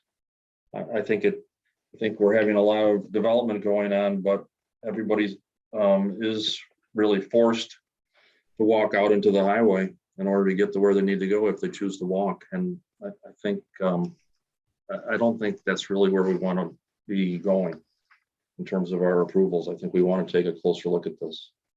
Well, to that point, Scott, Southgate Hills has a sidewalk on one side of that cul-de-sac, and I would have thought we'd put a sidewalk on this cul-de-sac to get it to the street. Then if you had a crosswalk to another subdivision across the road, you could tie into sidewalk through there and loop around, or choose to walk along East Victor Road. Someday we may be able to actually get some sidewalk put in there to connect everything, to get it over to Auburn Trail. You're so close to Auburn Trail, why wouldn't you want to put that in? Right. So Exactly. Southgate, the other Southgate to the north, then that does have sidewalk, is that correct? Yes, it does. Okay. And I'm sure Wes is going to share that image I was about to, so that's good. Yeah, see, it's there on the inside curve. On one side of the street. Okay. Yes. So why don't why don't we put sidewalks on the north side and sort of duplicate what we got here? I would do That way we got connectivity up to East Victor Road. Then we don't control the property to the north, and you said you got about 800 feet there to get to the Southgate Phase 1 there. At least we got that portion in play for connectivity, not the future, but maybe if this person next to us ever sells, or if when we move forward across the street, we could once again have put a sidewalk in that residential district and get up to the trail that way too in the future. I think that's good. If you know what kind of plan you're gonna be proposing across the road, I would make sure that your sidewalk lines up so you could do a crosswalk over to that subdivision in both sides. Yeah, So, okay.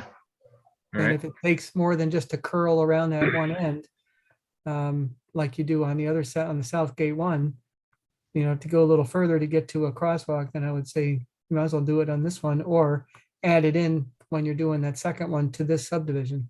yeah, okay, we'll take a look at that. Yeah. Yep. But at least show, whatever easement or whatever's needed for a sidewalk, along East Victor Road. I think you would want to have that.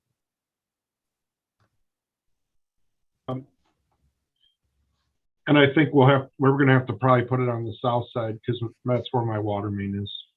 Okay, On the north side? south side. South side of our cul-de-sac. So you would want the sidewalk on the same side as the water? Yeah. Otherwise you end up with the sewer and manholes in it. Oh, okay. So you have sewer on the north and water on the south. Okay. Yeah. I wasn't following that. Okay. Yeah, I always put it on the water side because you can put the Yeah. water right in between the sidewalk and Sure. the gutter. So, Yeah. You can't switch the sewer lines, huh? well, and it makes sense for them where they are because the pond's on that side. So, yeah. Okay. Yeah. All right. Well, however you want to look at it, that's fine. Either side is okay.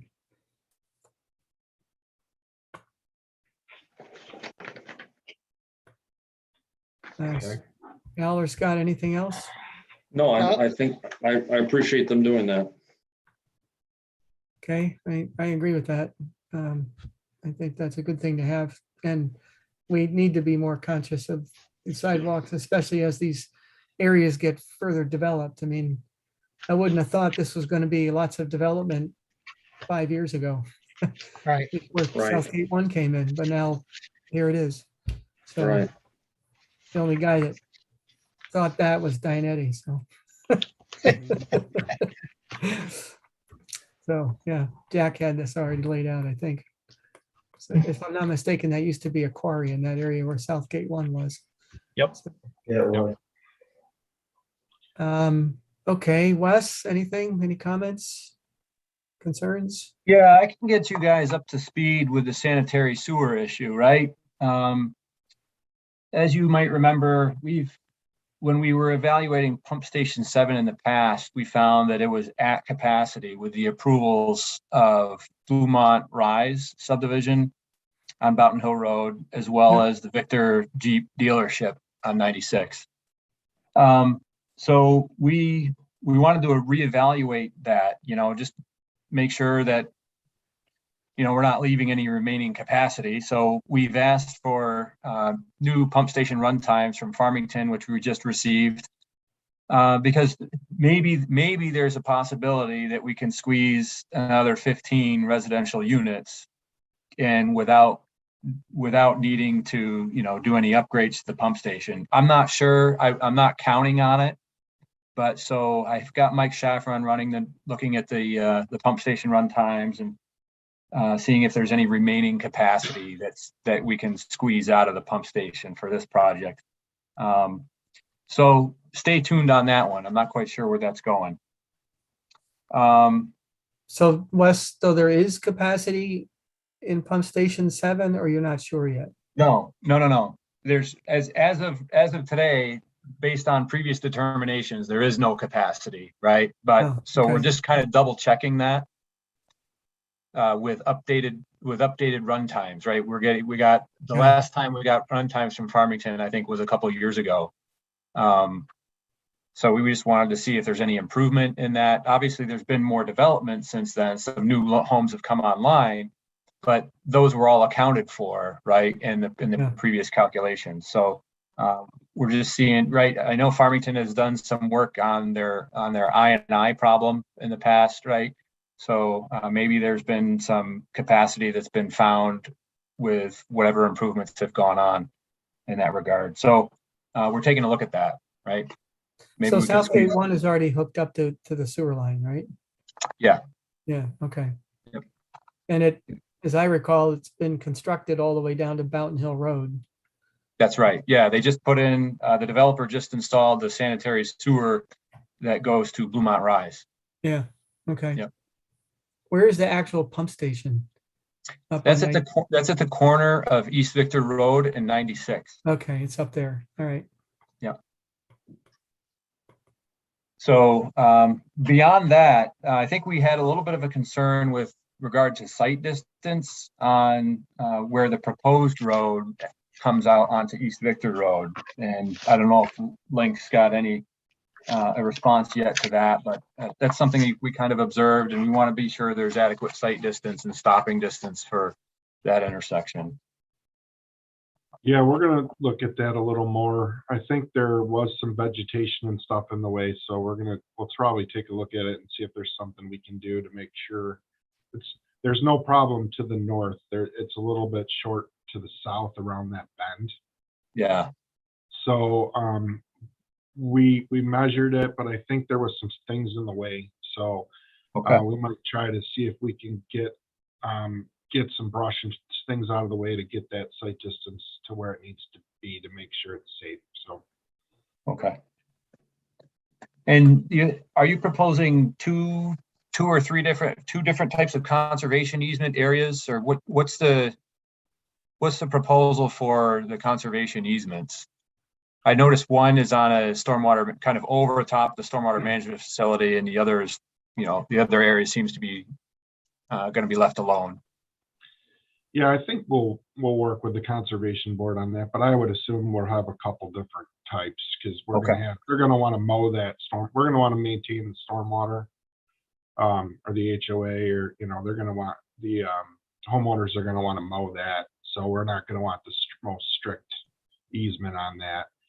But the other areas that are remaining woods and stuff, I would foresee us using a more strict easement on that particular part of it. So, and I know they got two or three different types. So I would think we'll keep working with the conservation board through the process on that. Okay.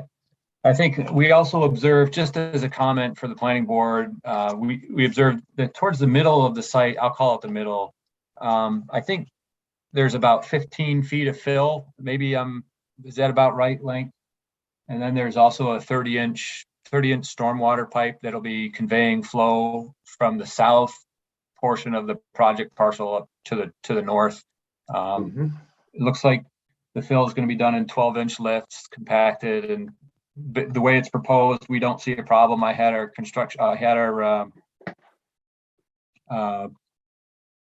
inspector take a look at the plans. They didn't have a problem with the fill. So yeah, I think that's all I got for you right now. Yeah, we're walking those units out. That sewer that they just put in, I wish they would have left it a little deeper for us. It's a little, we missed out on that by about 2 or 3 days. I think Franny was calling me when he was putting it in. So we would have pushed that sewer down a little deeper if we could have, and that would have been able to lower the pads a little bit. But basically it's just lot 12 or 13, and they're working okay as well. They're working fine as walkouts with conventional foundations on them. And then the big thing is there's, the drainage area comes through there, and some offsite, and that 30-inch pipe is basically, we're just taking it, collecting it, and taking it through the site and bypassing where it goes today. So yeah, I really like the idea of the sidewalk conversation that's been had here today. Given the extra wide right of way, it seems like, I defer to the planning board and negotiating with the developer, but it seems like there's an opportunity to make that connection, the sidewalk to Southgate Hills 1. I can certainly appreciate, maybe having that happen as part of a potential future development across the street with that other vacant parcel that was kind of provided as during the sketch plan and kind of the rezoning or the reclassification of the overlay district. But I'm glad that's being talked about. I know, for example, I live not too far from here, and I take the sidewalk to get to the Auburn Trail. It's a great thing to have that opportunity. And if I were living in this potential neighborhood, I definitely appreciate having a sidewalk to get to the trail. So thanks for taking that into consideration. I think that's all I've got, Joe. Okay. Next steps. I think there's anything else we need to pass on. Joe, would you like comments from YouTube first, or? Yep, I would actually. Okay. There's multiple comments from two different residents. The first one is Deidre Kirk at 1476 East Victor Road. Her first comment is, says that she would like to ask that the standing trees to the north and west of her property at 1476 be required to be maintained as a buffer. That's her first comment. Her second comment is, I would also like to ensure the drainage and water is managed during construction, as they are seeing a lot of negative impacts from the sewer line already underway. And her last comment says, I'm also adding sewer, so be sure you count us in that. Do you want to discuss that and I'll read you the next resident, or do you want me just to read them all? Link or Jerry, either one of you like to comment on those? Oh, we're leaving if you look at the grading plan and the rendering behind me here, we're trying to leave. So I think her property is located in the southeast corner. Yeah, it's that small rectangle there. Right. The next parcel down from our site to the south. So we've left quite a bit of the trees to remain there, as shown on the rendering, and so we're trying to. We have most of those trees to her west are staying. Besides what we need to do, we're into the tree line a little bit. You can see on the grading plan. But we've tried to maintain as much as we can.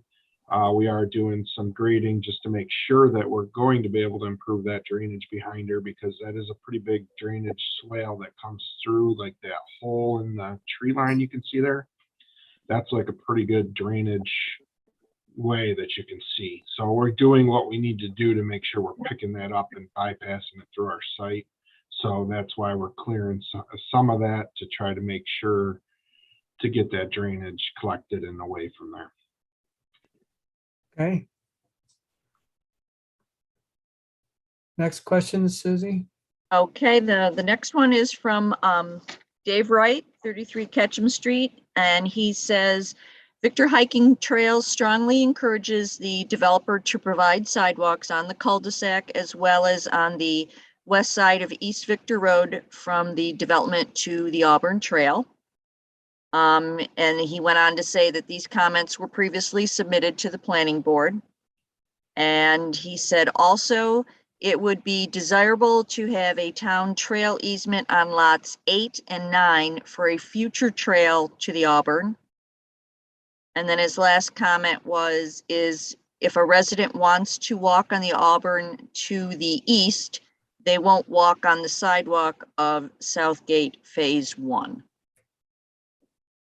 Could you say that last one about the beginning with lots 8 and 9 from that point?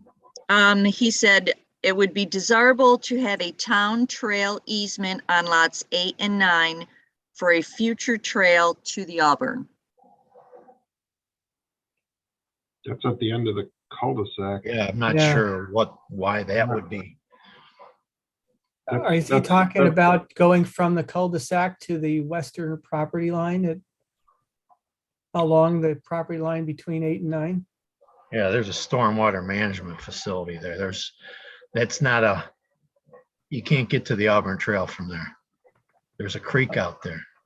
I think there's a desire to tie in across the golf course someday if the golf course doesn't become a golf course anymore.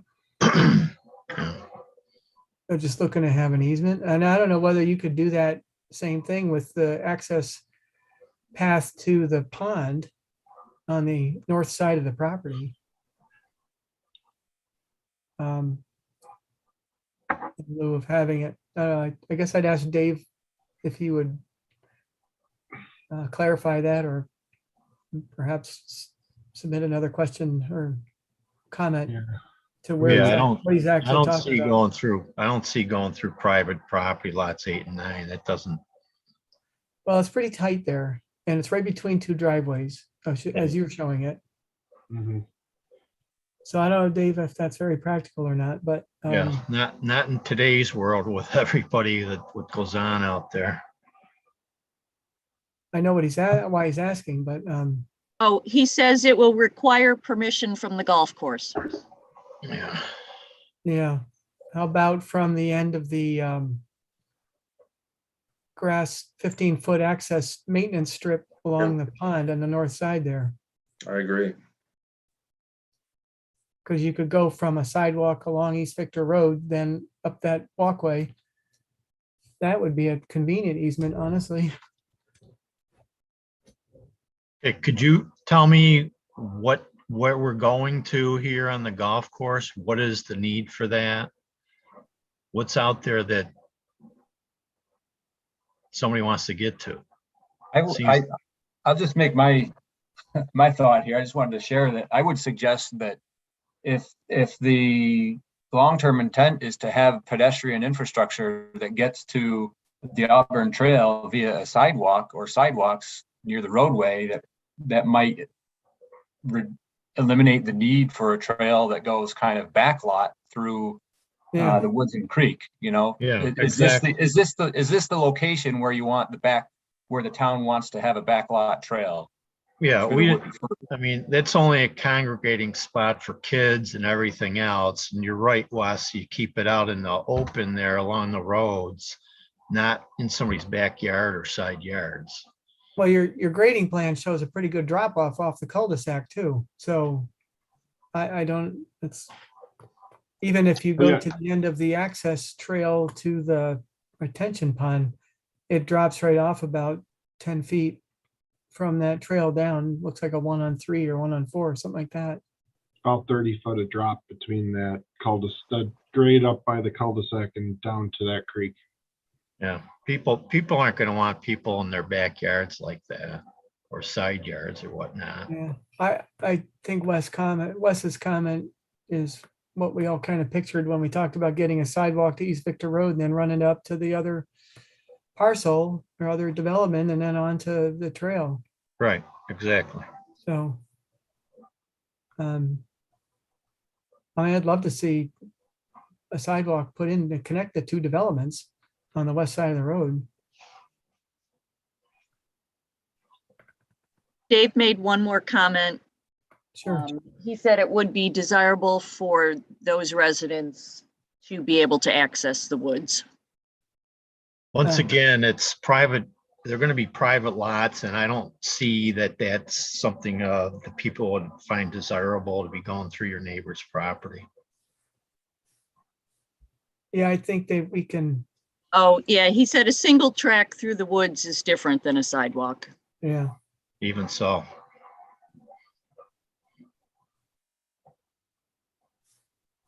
Yeah, that never seems to work out. No, you don't.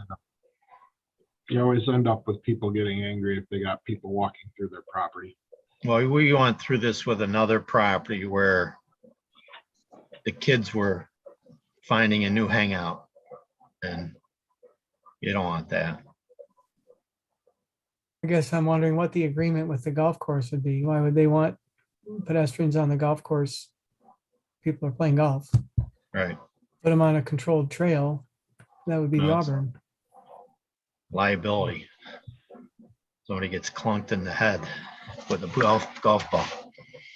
Yeah, Dave went on to say that they have many examples where they have trails in people's, backyards. Right. So, Yeah, we are very uncomfortable with putting trails in people's private yards or easements there, putting people in their backyards, side yards. That just does not work. We're talking about a trail along East Victor Road. I think I see Dave's point. He wants to have people an opportunity to walk through the woods, not just on the road, but once you get to the Auburn Trail, it's a walking trail. And I still think people could access berm, I guess, along the north side of the property if you really wanted to make something like that happen, not through between people's houses to the back. So. I wouldn't want anybody walking in my backyard like that, especially knowing it's a thoughtful thing, but anybody can do that and kids are going to be doing that. Well, I guess we need to have that conversation about getting the sidewalks along East Victor Road. Right. We're going to work. Yeah, we're going to work with that. We're going to get together with Link and Okay. talk to Kim. Okay. Even if we do the sidewalk, down the cul-de-sac and do an easement across the frontage and then, make plans for it to happen down the road, because I don't know if the whole sidewalk, the project can handle that whole sidewalk. So we're going to have to, think about just providing provisions down the road, or Either that or get, put a piece of sidewalk into the property line and then that can be picked up with a future extension or tie into your development across the road. So. All right, you got some logistics to work out, I guess. Okay. Anything else, Susie, online? just two more things from Dave. He said the trail would be high in the woods. And, he said the kids would create a trail anyway. Okay. That'll be informal. Another issue. That's it. All right, is that it? That is it. Okay. Wes, anything else from your perspective? Nope, not right at this point. Okay. Ernie, No, I'm all set. Scott, and Al? So, Good. All right. I guess we'll see you at your next meeting. what do we Okay, want to very get? good. What do we want to get done at the next meeting that I need to do? Well, we need to see how you want to address, how you can address the sidewalks, I think for sure. Wes, is Site there anything else? distance. Site Site distance. distance. Yep, that was another one. sewer. Sewer, yeah. Wes Yeah, is working on that. Yeah, Yep. so the sanitary sewer is going to be in Labella's lap. So I'll Yeah. continue to work on that. The right of way getting straightened out, so we'll work with the town board on that through Kim. Mhm. Okay, All right. not a whole lot, I don't think. You guys should be in fairly good shape here. Okay. Okay, Thank you very much. thank you, guys. You. Good night. Thank you. Have a good night. You too. All right, unless there's nothing else, I always entertain a motion to adjourn. I'll move. I'll move. Oh, Ernie gets to move. Al seconds. A second.